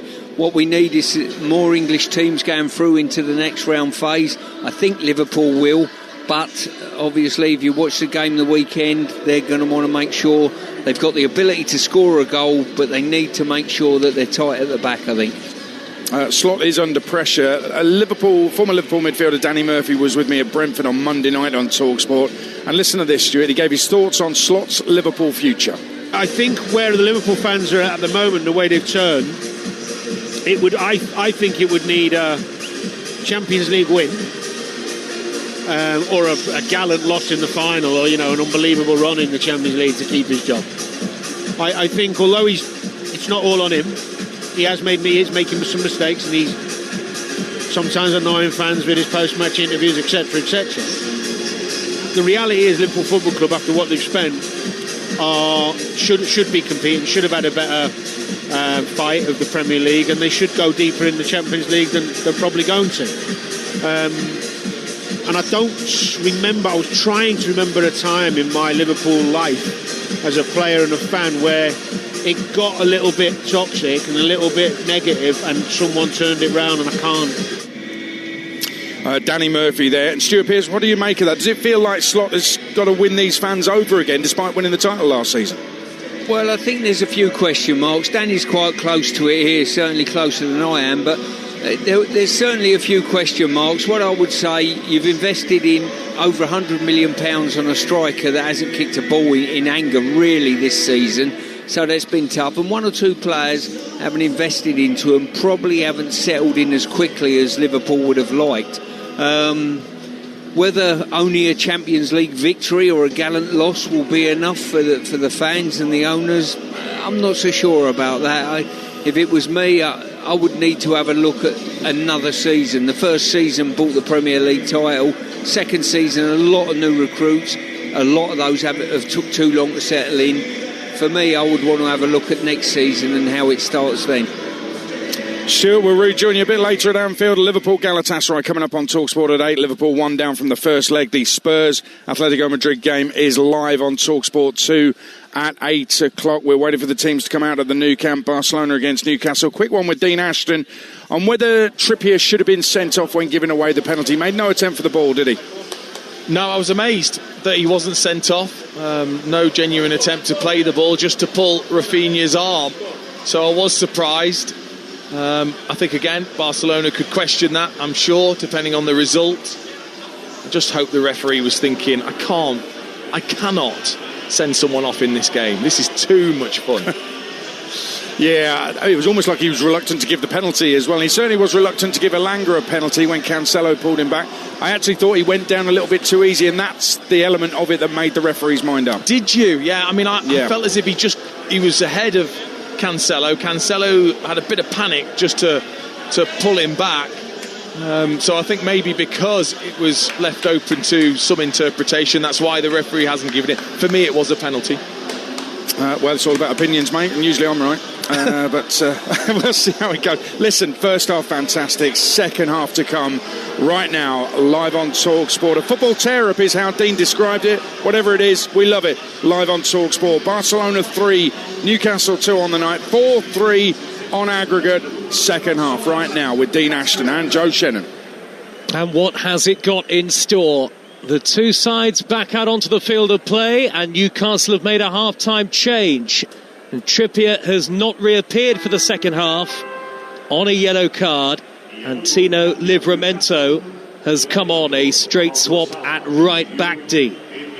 I think says it all from Eddie Howe in terms of how lucky Trippier was to stay on the pitch, but also in that one moment where Rafinha got ahead of Trippier, he just didn't have the pace to keep with him. Livramento will.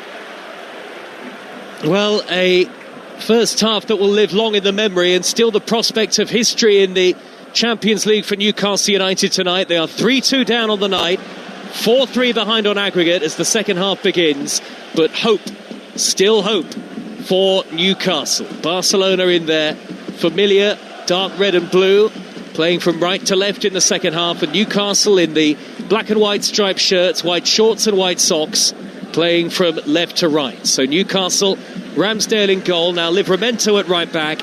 Chow, Byrne and Hall. Ramsey, Tonali and Joel Linton.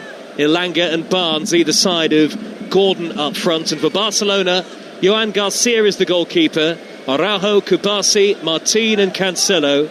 Bernal and Pedri. Yamal, Fermin Lopez and Rafinha behind Lewandowski up front. Among the Barcelona substitutes that remain, Ferran Torres and Marcus Rashford. The Newcastle bench, Pope, Ruddy and Harris the goalkeepers. Neve, Osula, Alex Murphy, Wisser, Jacob Murphy, Voltemada, Willock and Botman. The ball is on the halfway line and Barcelona on the attack straight away. On that far side of the field, then it's fed infield to Pedri. Rafinha about 30 yards out, quick feet away from Livramento. Rafinha went to ground rather easily, I thought. Referee says get up, get on with it. Now Pedri, the number 8, with an angled ball out to the left. Fermin Lopez with an in-swinging cross, headed away by Malik Chow for Newcastle United. The next goal in the tie is an absolutely vital one for Newcastle. 4-3 behind on aggregate, Dean Ashton. I just wonder what will have been said in there at half-time from both managers in terms of defensively has to be much better, surely, in this second half. There wasn't any in the first half. Let's be honest about it. Caution to the wind. It could not have been more open. Are we about to see a cagier second 45? Well, already that looks like a different Newcastle setup, just in terms of defensively. Very deep, very compact. And effectively a 4-5-1 when they're not on the ball. 3-2 Barcelona on the night. All the goals coming in a first half that almost defied description.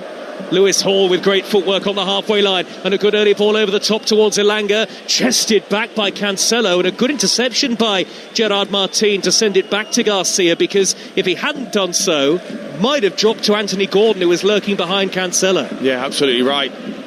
But again, Lewis Hall is just outstanding, just wriggles himself out of a tight corridor away from 3 defenders and sets Newcastle away on the counter.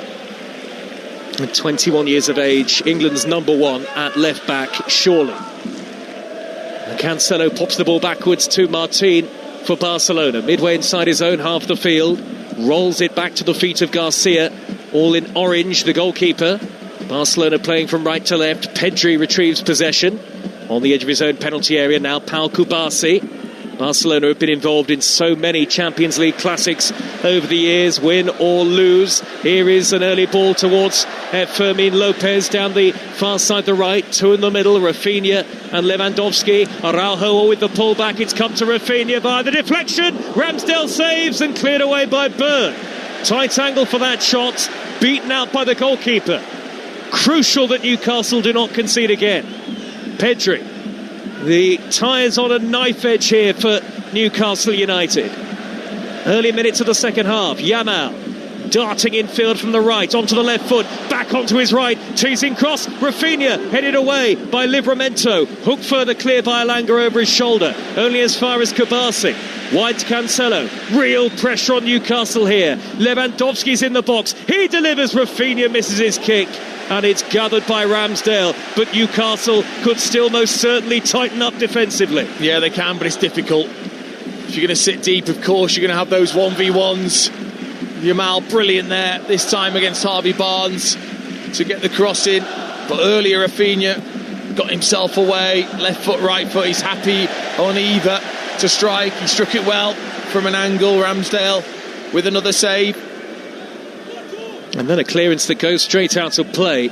Quite a contrast to the first half of the moment, which was so transitional. And Hansi Flick certainly warned the media of Newcastle's effect on transition. At the moment, it's almost attack v defence. Barcelona having all of the possession and territory, and Newcastle clinging on in the tie. 4-3 down on aggregate, 3-2 down on the night.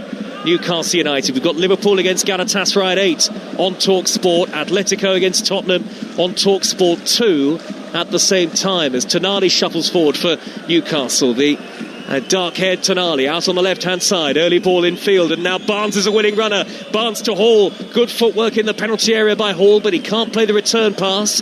Level with the edge of the 18-yard box. A Newcastle goal gets them level on aggregate, but they've given it away.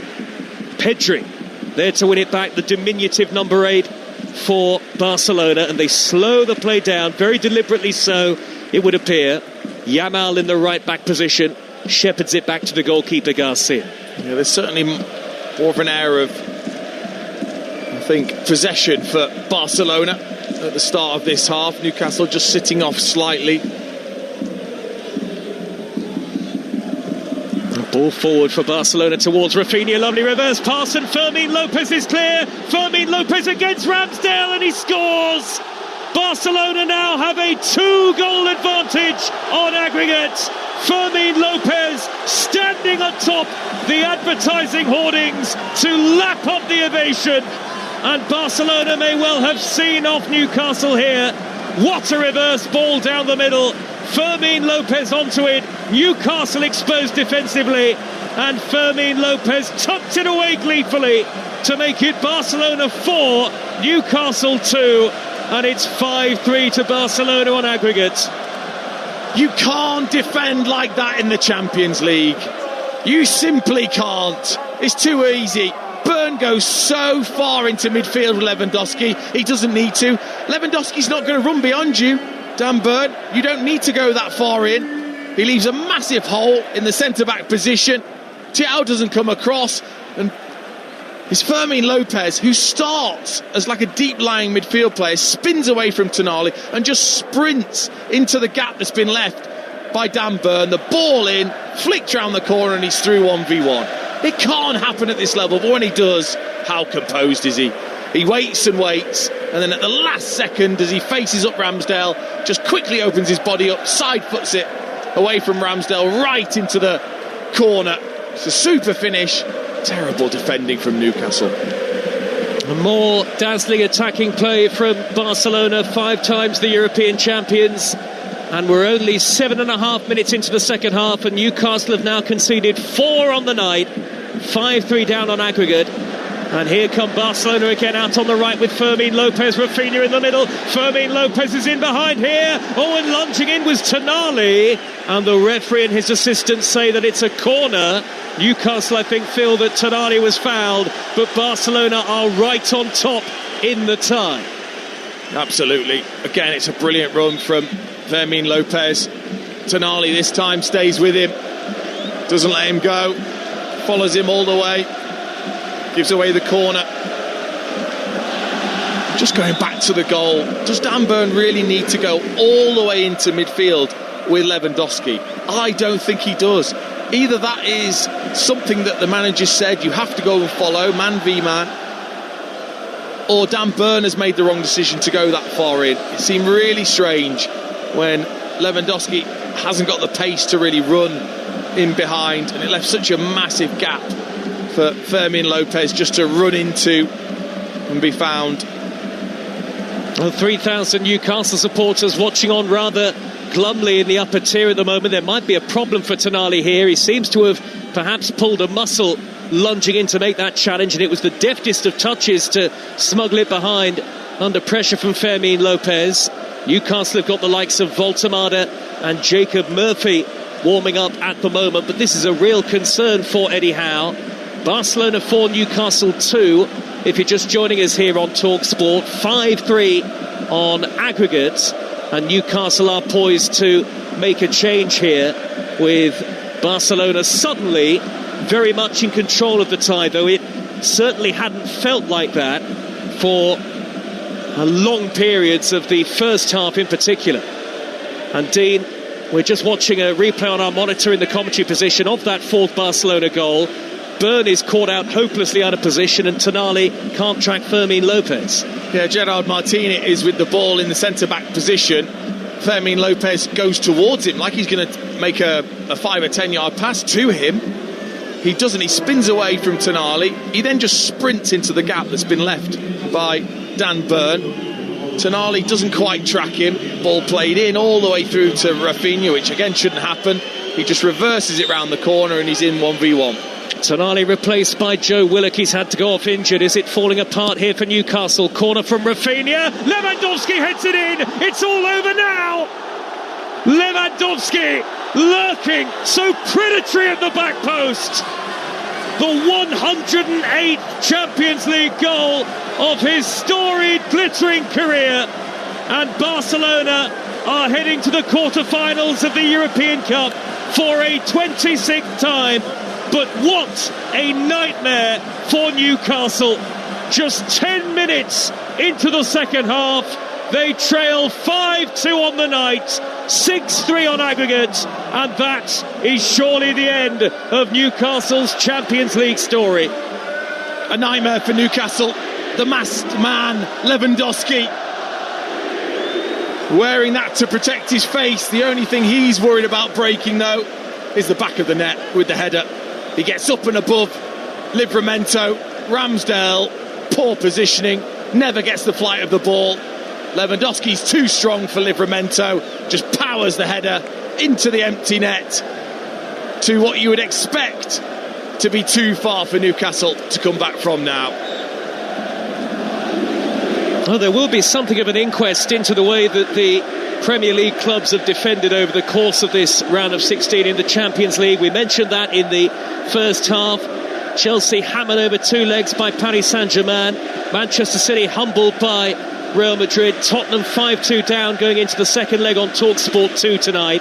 And Newcastle, from a position where the tie looked very much alive, have conceded twice early in the second half, and they're 5-2 behind. 3 goals behind on aggregate. Out comes Ramsdale to the edge of the penalty area. What does Eddie Howe do now? Is there anything that he can do, Dean Ashton? Difficult. They didn't have a ready-made replacement for Tonali in that position.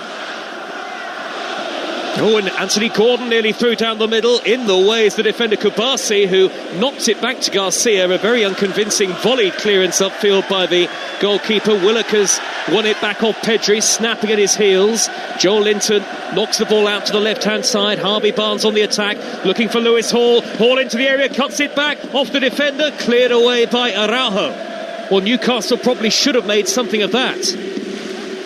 Well, they should have done. Lewis Hall, brilliant again, not tracked. He's there again. Delivers towards Barnes, and it's blocked by Kubasi in the penalty area. Hall seemingly with the freedom of the left wing on the far side of the field, but Newcastle facing mission impossible as we tick towards the hour mark in the Nou Camp. Yeah, well, they have decided, Hansi Flick has decided that they will just allow Lewis Hall to go and then say, well, OK, Lamine Yamal will be free on that left-hand side to go up against Dan Burn. But they've sat back Newcastle slightly in this second half, and they've already conceded 2 goals. Well, they may as well have just gone for it in the same way as the first half. But they're so clever. You sit off Barcelona slightly, and Rafinha, Yamal, Fermin Lopez, even Lewandowski, they will just drift into positions. They're not asked to stay in one position. They can drift and cause problems in spaces you don't want to defend in. And indeed, all 4 of that front 4, Dean, have scored tonight. Plus Bernal, 5-2 Barcelona. Newcastle 6-3 behind on aggregate. And they've collapsed really in the early stages of the second half, Newcastle. Willock is going to be booked for, I say persistent fouling. Only a couple of fouls on Pedri, but referee Le Texier decides that enough is enough, and he is booked. So the onus looks very much on Liverpool tonight as far as the English side's concerned in the Champions League. Remember, 1-0 down to Galatasaray going into the second leg. That is live on Talksport at 8. Tottenham 2, Atletico 5 on Talksport 2 at the same time. On Thursday, we'll have Nottingham Forest and Aston Villa for you across the Talksport network, and much more to come at the weekend. Yamal down the right for Barcelona, trying to glide beyond Hall, who stands up to the challenge very well. Hall wins it back off Yamal, and in that left back position is forced towards the dead ball line. Byrne hoists it clear for Newcastle United. In that one-on-one battle, Hall has done very well again. Yeah, when he's faced him up, he's been equal to him, if not better. And then he's got forward himself. Yamal will just spendthrift, such a wonderful player. He's had influence on the game already. An hour gone. Good turn by Yamal. Midway inside the Newcastle half. Early ball through the middle. Lewandowski is clear again here. It's 6. Lewandowski from Yamal's assist. A glorious Barcelona goal. They're turning on the style in the Nou Camp. And Toonami dreams really have turned to nightmares in Catalonia tonight. Newcastle have totally capitulated, and we're only 15 minutes into the second half. What looked like could be a history-making night is turning into a very gloomy one for followers of Newcastle United. Barcelona are absolutely rampant. Yamal with another peach of an assist. Lewandowski with the finish. 6-2 on the night. Barcelona lead. Oh, it's showtime in the Nou Camp. And the biggest star is, of course, Yamal. Again, Dan Burn, don't do it to yourself.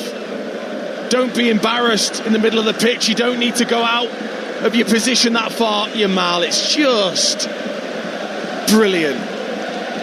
So much fun he's playing this game with. Little roll with the studs away from Dan Burn and then checks it back and just dives away from the Newcastle defender, and then the ball is absolutely perfect. The perfect weight, the perfect direction towards Lewandowski away from Thiaw, and then Lewandowski makes Ramsdale look like an under 14 in the way that he just takes his time, a couple of feint shots, and then drives it into the far corner. Well, extraordinary in its very own way, this second half so far. Newcastle produced heroics in the first, but now they face embarrassment. And Eddie Howe is going to make a couple of changes here. Sven Botman and Jacob Murphy are going to come on. Foul on Lewandowski in the left-back position by Joel Linton, who needs to be careful, having already been yellow-carded. I just wonder, Dean Ashton, anything wrong with the Newcastle approach tactically in this second half? Was it always going to be a risk to try and make the game more cagey and invite Barcelona onto them, or is it more individual errors defensively that have cost them? A bit of both.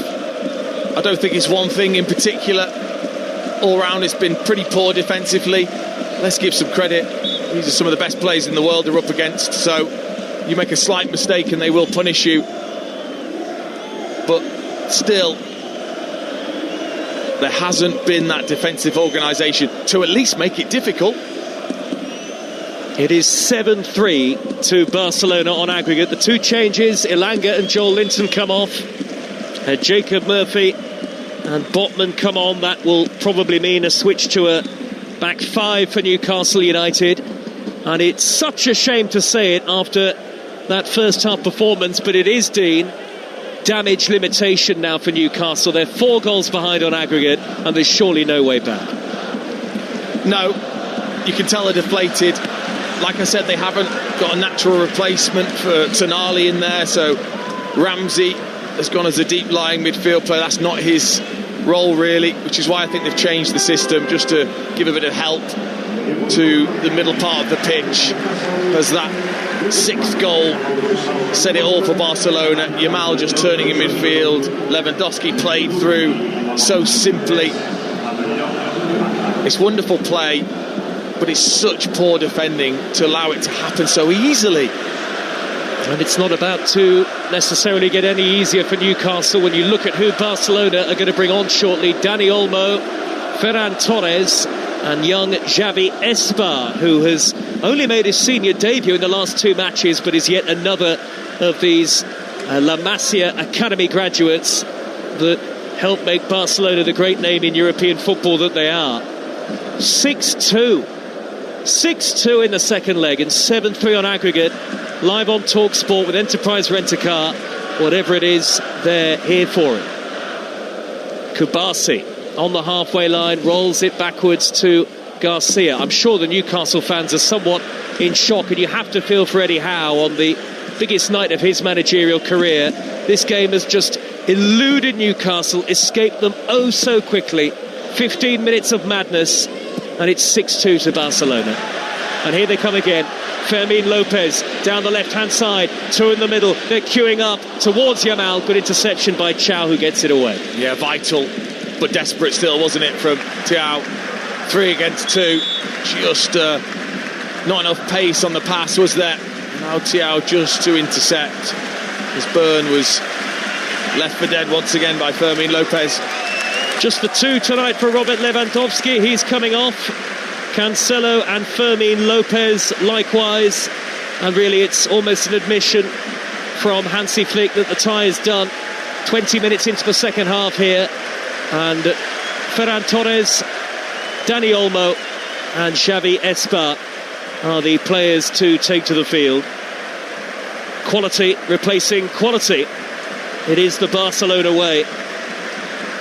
But just desperate disappointment, the feeling at the moment, I think, for Newcastle United, because it really seemed for long periods that the tie was in their grasp, but now it's got away from them. Yeah, so much positivity in that first half, albeit disappointment defensively. They were a real threat on the break themselves. And look, at the very highest level, you make mistakes, you get punished, and the games just drift away so quickly, out of reach. Barcelona have been too good, and Newcastle have certainly not been good enough defensively. Free kick to Barcelona, about 10 yards shy of the edge of the penalty area. Stay with us on Talksport for Galatasaray away at Liverpool, live from inside the stadium at Anfield on Talksport tonight. That's followed by the Sports Bar. You'll want to have your say, Newcastle fans. Delivery in by Rafinha over the head of Araujo, sweeping cross left-footed out to play for a throw. 03717 22344 from about 10 o'clock, the Sports Bar tonight. Once we're done at Anfield anyway, and you can have your say, Newcastle fans, on what began so promisingly, but has very quickly seen any dreams of the quarter-finals ruthlessly taken away from them by Barcelona. 6-2, Barcelona leading here, and 7-3 the aggregate score into the final quarter of the game. Pedri in the centre circle, weaving the ball out wide to the left, and Gerard Martin, who's now playing in a left-back role. Xavi Espa out on the right-hand side, number 42 with the lime green boots on, and here is Araujo in the middle of midfield. Pedri. Well, we did say that this isn't necessarily an absolutely vintage class of Barcelona team, but they've certainly got attacking weapons to trouble any side in the world, Dean. Oh, without a shadow of a doubt. I mean, defensively, they were all over the place in the first half. They haven't been tested in the second. Forward by Pedri through the middle, aimed at Dani Olmo, and it's through to Aaron Ramsdale. Newcastle players do look shell-shocked, don't they? So difficult. It is. We saw it at Stamford Bridge last night as well. But once the game feels like it's gone, so difficult to pull yourselves out of it to get any sort of performance. Rafinha trying to nudge the ball square to the on-rushing Dani Olmo, smuggled away by Newcastle United, whose goal now is to effectively keep the score down. Still over 20 minutes to go. Pedri forward at the centre circle, and now it's an exhibition in attacking football from Barcelona. Oh, and clear is Ferran Torres. Good block by Chow sliding in. It's come back to Pedri. Pedri nudges it wide. Xavi Espa. Now Yamal. A couple of feints from Yamal. Looks like he's playing park football. Looks for Espa. Great ball in over the top of Ferran Torres. Was that a no-look reverse ball by Yamal in the build-up there? Certainly looked like it. Bernal to Rafinha to Kubasi, and Barcelona are toying and teasing with Newcastle now. 20 minutes to go. Dani Olmo blocked off by in the middle of midfield by Livramento, who goes down and wins a free kick. Yeah, I mean, look, it's difficult enough when you've got immense pressure on the opposition and they're still able to produce, but take that pressure away and they can toy with you. Yamal, like you said, at the standstill, a couple of shimmies, and then, you say, looking to his right back, played into the centre forward position. Brilliant ball. Well, Yamal is on a hat-trick of assists tonight. and has already scored one himself, and there may well be plenty more chances for Barcelona to add to their lead, but the tie is over. I don't think there's any question about that. Forward by Dani Olmo, prodded up the inside left. Out comes Ramsdale, and he just smashes the ball upfield into the dark skies overhead now at the Nou Camp, which is far from finished in terms of the redevelopment. Olmo with a great ball angled out to the left-hand side. Rafinha is onto it. 3 in the middle. Rafinha left-footed from the angle deflection on the cross. Chested down by Byrne, who was in it to the right, just about squeezes it into the path of Jacob Murphy. Murphy looks for Barnes. Midway inside his own half, out to the right, and Livramento now. Newcastle will have to learn the lessons from this, of course. Very ambitious ever since the takeover of the club, and these sorts of nights are where they want to be. Ultimately, though, the outcome is going to be a very sore one for them, and it could take quite a while to get over. Yeah, and of course they've changed the system here to a back three, but now they can't play out through midfield. They're having to work incredibly hard just to get out of their own half at the moment now. Newcastle totally deflated, and Barcelona showing off. Yeah, how tough is it for individuals on the Newcastle field as a player, Dean? Just how difficult are these last 19 minutes or so? Well, you'd think you'd look around at the Nou Camp and think, what a night this could have been. But now all you want to do is get down the tunnel. Oh, given away by Jacob Ramsey. Rafinha's clear! A magnificent 7 for Barcelona. Well, at times they're playing attacking football that is out of this world, but that goal was a gift. Jacob Ramsey with a monumentally poor square pass, intercepted by Rafinha, who had the simplest of tasks to roll it underneath Ramsdale. They're smiling in the stands at the Nou Camp. They're high-fiving on the field, and Newcastle have nowhere left to look as respectability drains away. Barcelona 7, Newcastle 2. It is 8-3 on aggregate. It is a humbling for Newcastle in Catalonia. No. There's got to be some respect to wear this Newcastle shirt. You've got to understand the position that they're in, each and every player, and make sure they definitely don't score again. And what you don't do is gift them one. It's so poor from Ramsey. Doesn't really look. Trying to play a ball across his defensive line to his fullback. That's not the time to do it right now. Rafinha, so cool, so calm, so collected. Just easily siphoned it past Ramsdale. He had no pressure on him. Crisp into the back of the net. So poor from Newcastle. I almost don't believe what I'm seeing, Dean Ashton, in this second half. 4 goals without reply in this second period for Barcelona. 7-2 against Newcastle and 8-3 on aggregate. The finish was relatively simple, really, for Rafinha, but the error to set it up from Ramsey was almost unforgivable. And Newcastle will have to recover ahead of the Tyne-Wear derby on Sunday, which we have live for you, live and exclusive here on Talksport. Sunday at St James's, all before the League Cup final between Arsenal and Manchester City. But what a chastening night this is for everybody at Newcastle United, and utter shock on Newcastle faces in terms of how this second half has panned out. Still 16 minutes left, and Harvey Barnes with a wry smile as the ball goes out of play. Well, he's not the only one to make a mistake, Ramsey. There's been plenty, too many actually, to keep count of defensively from a Newcastle perspective.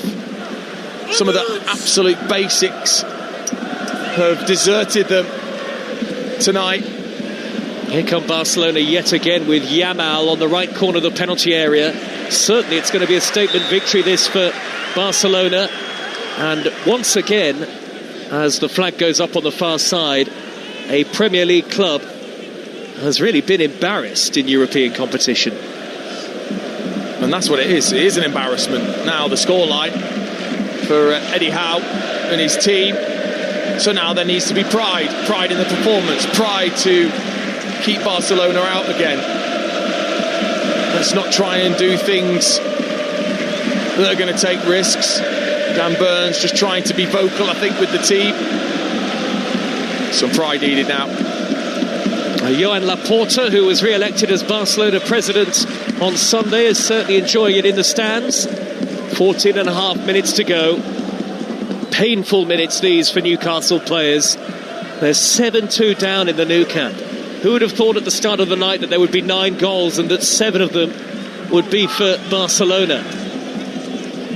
Well, I thought there might be 9 goals, just not as many for Barcelona at half-time. I thought it could be any score, and it kind of has been. It was 3-2 at half-time to Barcelona, but there can really be no rueing, penalty or no penalty, or the concession of a spot kick for Newcastle now. They really only have themselves to blame. Here they come with Murphy, low ball into the back post, cleared away by Espa, hits Araujo, drops for Martin, I think the offside flag up. This is Barcelona against Newcastle in the Champions League, live on Talksport with Enterprise Rent-A-Car. Here for it, book now at enterprise.co.uk. I mean, good luck at the end of the game with Adrian picking a man of the match for this one, Dean Ashton. I know. You'd almost have to do a man of the match from the first half and a man of the match from the second, because the contrast has been extraordinary. And it's always a pleasure to watch Barcelona when they're in this sort of attacking mood. Oh, they're a joy. They've got wonderful attacking players. And what a ball. Yamal through the middle, Ferran Torres onside, Ramsdale's come right out, makes a sprawling save. Ferran Torres from the dead ball line, pullback hits Byrne, Willock only half away, flag goes up, Newcastle get a momentary bit of respite. I mean, that was just sensational from Yamal. He's just stood there, he doesn't look like he's interested, outside of the left foot, right round the back of the Newcastle defence for Ferran Torres. Just a gorgeous ball made to look so easy when it's so difficult. Chow for Newcastle. Orange boots on, midway inside his own half the field. We'll be off to Anfield next on Talksport for Liverpool against Galatasaray in what, dare I say it, will be a cagier affair, perhaps. And a little closer than the way this game has panned out. And then once we're done at Anfield, the Sports Bar takes your calls. Newcastle fans, 03717 223344. There haven't been many Champions League knockout ties quite like this one. Newcastle had only lost one of their last 10 matches in the Champions League, but the level of the defeat, the heavy scoreline, will weigh heavily on the shoulders of these Newcastle players going forward. And as I say, the game against Sunderland live on Talksport on Sunday is either a great opportunity to respond or just the sort of game that you don't want after a defeat like this. I mean, I think usually it's the best tonic, isn't it, to have something like that to focus on straight away and hopefully be able to forget this night very quickly. Newcastle ruthlessly exposed, and Petri's done it again. Yamal is in. Yamal saved by Ramsdale. He took one touch too many there, Yamal. He should have hit it first time, and he'd probably have beaten the goalkeeper.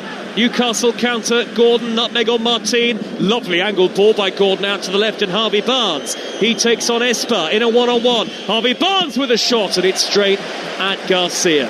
Yeah, good break by Newcastle. Really good from Gordon to Barnes, who gets his shot away. But Pedri, just stunning. Like in a house full of mirrors. He still found the gap through to Yamal, who tried to outdo Ramsdale by just shifting it before he took his shot with his left foot. Well done, Ramsdale. Kept up, didn't commit, and then made a really good save with his right forearm. And it was a sumptuous pass for the umpteenth time in the game for Barcelona. And Yamal denied by Ramsdale, who, in fairness to him, has hardly been to blame for any of the goals. I'm trying to think back, I'm almost losing count, Dean, but he's kept the score down as Joan Garcia, the goalkeeper, goes to ground and will have a stoppage in play. Yeah, I mean, Ramsdale has of course, made some good saves. Like Russian dolls, he seems to have got smaller and smaller with every goal that's gone in. Well, I'm not sure why Garcia has gone down. Was he hurt making that very simple save from Barnes? Well, he just felt his calf, that's for sure, and I don't think they need a tactical I was going to say, no need at 7-2 up and 8-3 on aggregate to slow the game down for Barcelona. They have got Wojciech Szczesny ready to come on, the former Arsenal keeper. And Barcelona are going to lose their goalkeeper to injury here. They're 4 points clear in the race for La Liga ahead of Real Madrid. They've got another home game against Rayo Vallecano, who must be watching this very nervously on Sunday. And so the enforced change, here comes Szczesny. Yeah, it's an odd one, isn't it? Didn't seem to particularly do much, but obviously as he's tried to take off with that left leg, he just felt his calf. And Newcastle make a change in the same instance. Anthony Gordon replaced by Will Osula, who did start the first leg. I mean, it's all ifs, buts and maybes, and it doesn't really feel that relevant now, but maybe Newcastle will think back to the first leg and feel that if they had been 1-0 up and hadn't conceded that 96-minute penalty, maybe things could have been different. Perhaps they could have approached the game slightly differently, but they have been utterly blown away, destroyed by Barcelona in this second half. 7-2 down. Well, I mean, it was an exhausting first half, wasn't it, for everyone involved. And Newcastle just seemed to come out tired. Just didn't get to the pace of the game that was needed. And Barcelona took full advantage. And it just happened so quickly. It was away from them. And there was never going to be a response after that. 8-3 to Barcelona on aggregate. Eddie Howe watches on. Arms folded on the near side touchline. Jason Tindall just to his left. This will hurt Eddie Howe more than anybody, I would think. Szczesny, first touch for the substitute goalkeeper. And now Gerard Martin in the left-back area. Rolls the pass forward towards Bernal. Bernal loses out on the near side to Ramsey. And then a double deflection takes it into the path of Kubasi, who just whacks it into touch. 7.5 minutes to go. And it feels like one of those scenarios where there probably won't be much added time because there's no need. The tie is over. No, I think there was -3 seconds at Stamford Bridge last night. It'd be very similar here, you would expect. 11 goals scored over the two legs, 8 for Barcelona.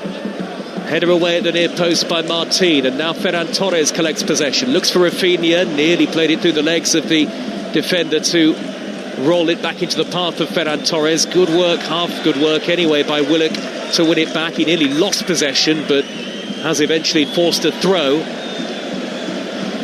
And Newcastle v Sunderland live on Sunday on Talksport. There's plenty of top-level commentaries for you at the weekend. Brighton against Liverpool on Saturday, Bournemouth Man United on Friday night. And we've got the League Cup final for you, of course, the first showpiece event of the season in England.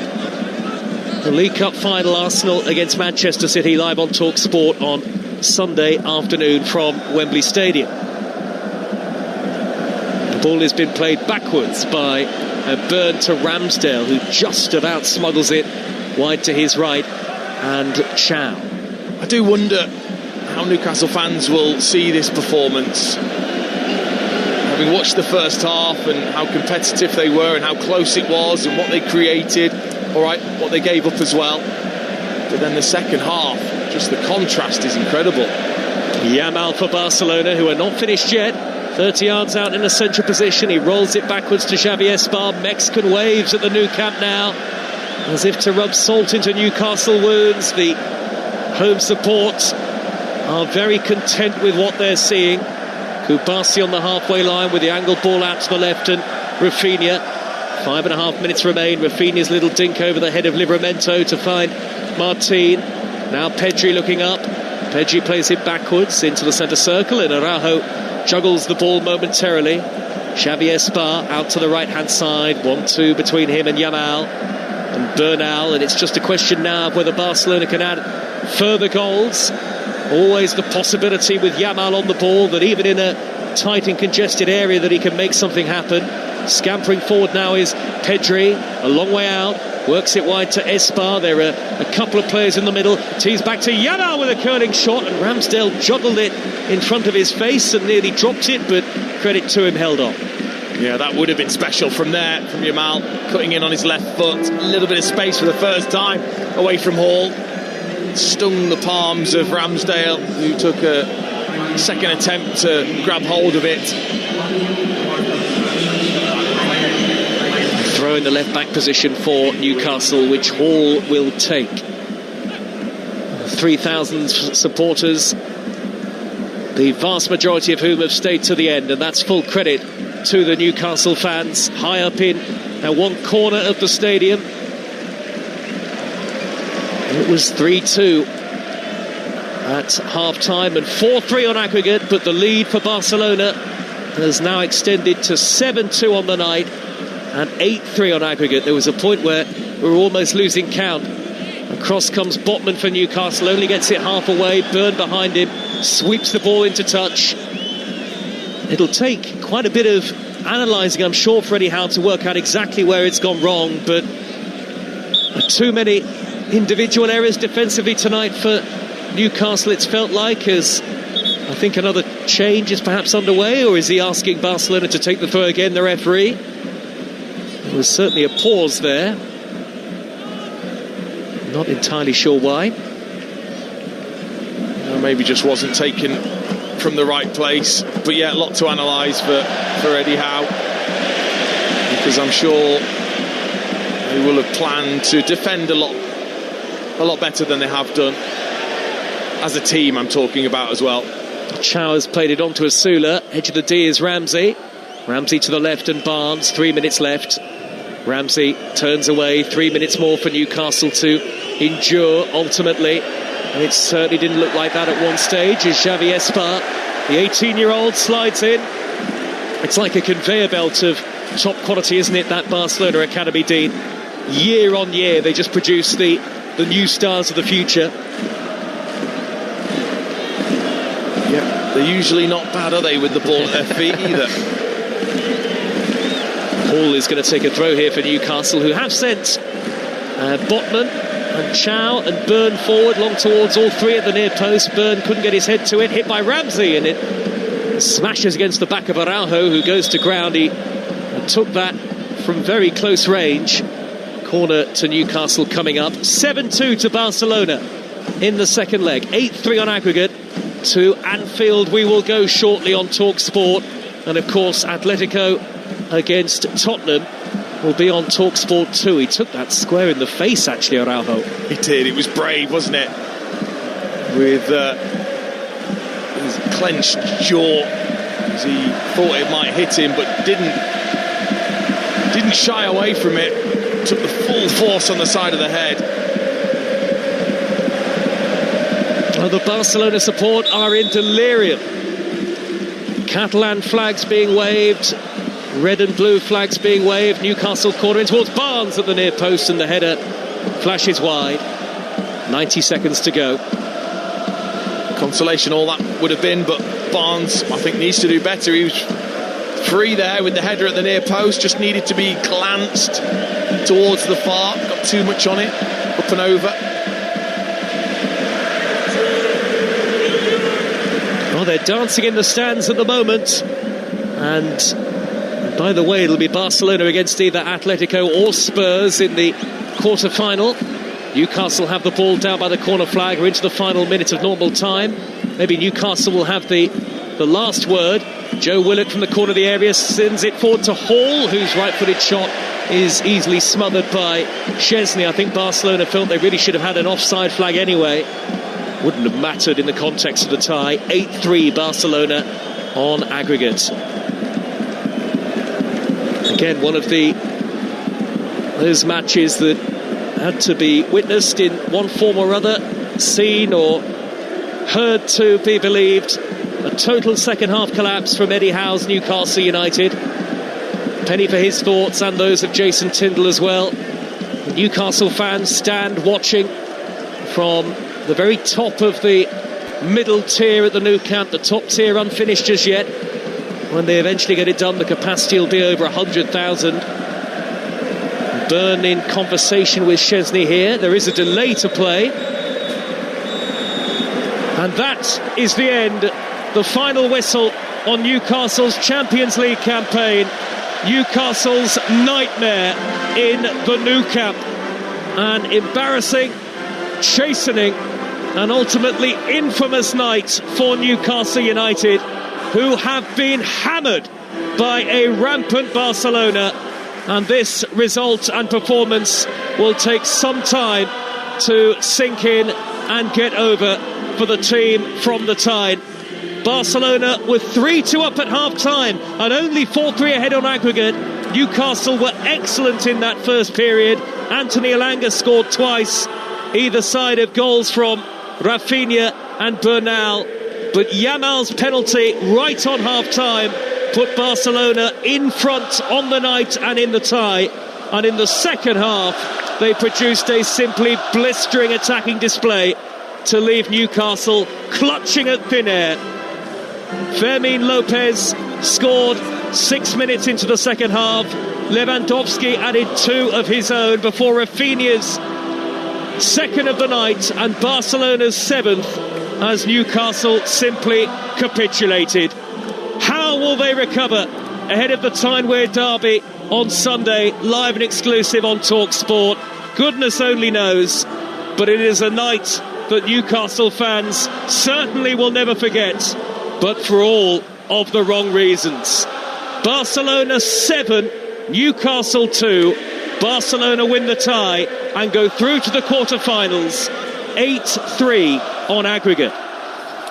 Listen, it was 3-2 on the night at half-time.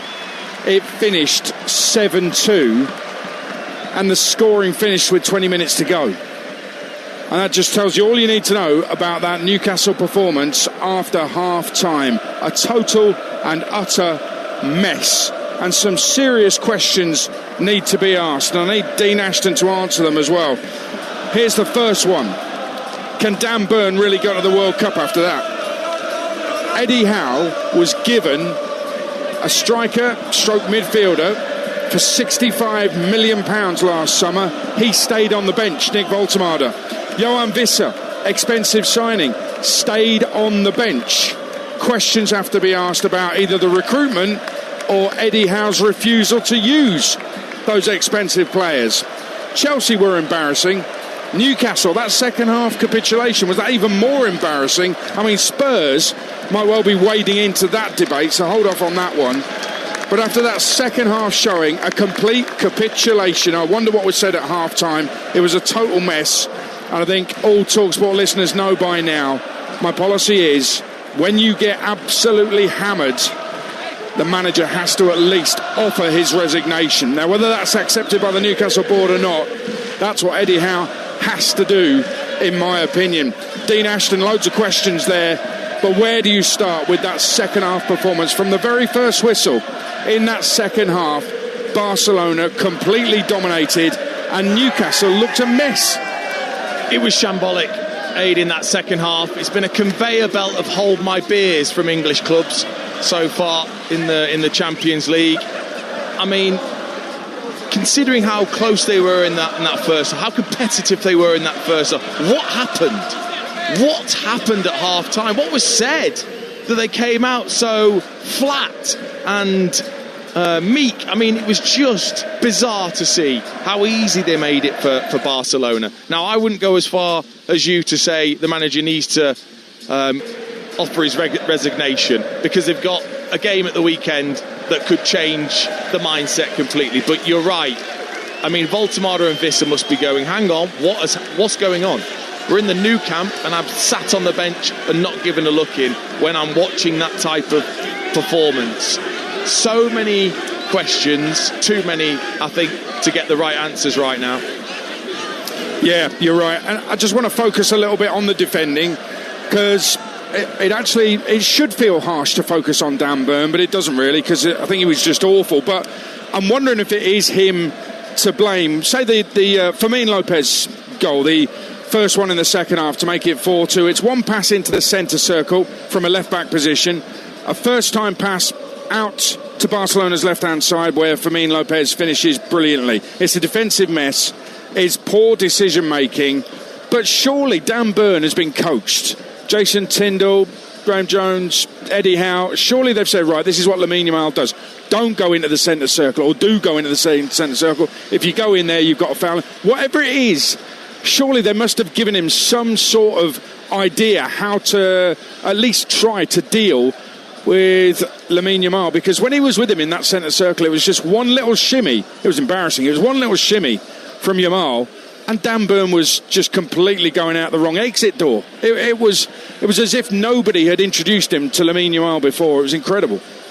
Well, I think it's the manager, the coaching staff, because it happened for the first goal, because Thiaw did the same. Thiaw went all the way in with Yamal, who just twisted away from him, and then all of a sudden Rafinha finds the back of the net. So I don't think it is just Dan Burn, but he's been massively exposed for his lack of mobility, and that is the player he is. But against the best players, he has been found wanting, I think, in a physical nature. But you're right. Why, when you know these players, if I'm the centre-back, even if I've been told by the manager to go all the way in, after that first goal, I'm going, I'm not doing that. There's no way I'm going to expose myself in that area of the pitch and leave a big gap behind.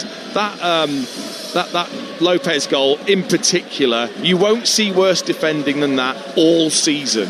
And this is at the Nou Camp against Barcelona. Incredible. Now, we know Barcelona are elite, but that was a capitulation in the second half. They've got a big game on Sunday. It's live on Talksport. It's the Time Weird derby at St James Park. Now, Sunderland won the first game at the Stadium of Light. If they double Newcastle, does that mean the heat is on and it's going to get too hot for Eddie Howe? Possibly, yeah. Yeah, I think having those two games so close to each other, I think would put huge pressure on his abilities as a manager. But then I think you also have to look at where they were when he took over to where they are now. He has had some great achievements with the club, and that should count for something. Now, you mentioned very briefly, I want to talk about this with you, about the English clubs in the Champions League. I was asked about this on Breakfast by Ali McCoy, and I said you've got to look at them individually. So, very briefly, Man City, Pep's muddled thinking, has he gone a bit stale? Arsenal, very good. Spurs, very bad. Liverpool, wait and see. Newcastle, beaten by an elite side. Chelsea, you've got to question the management that's going on there.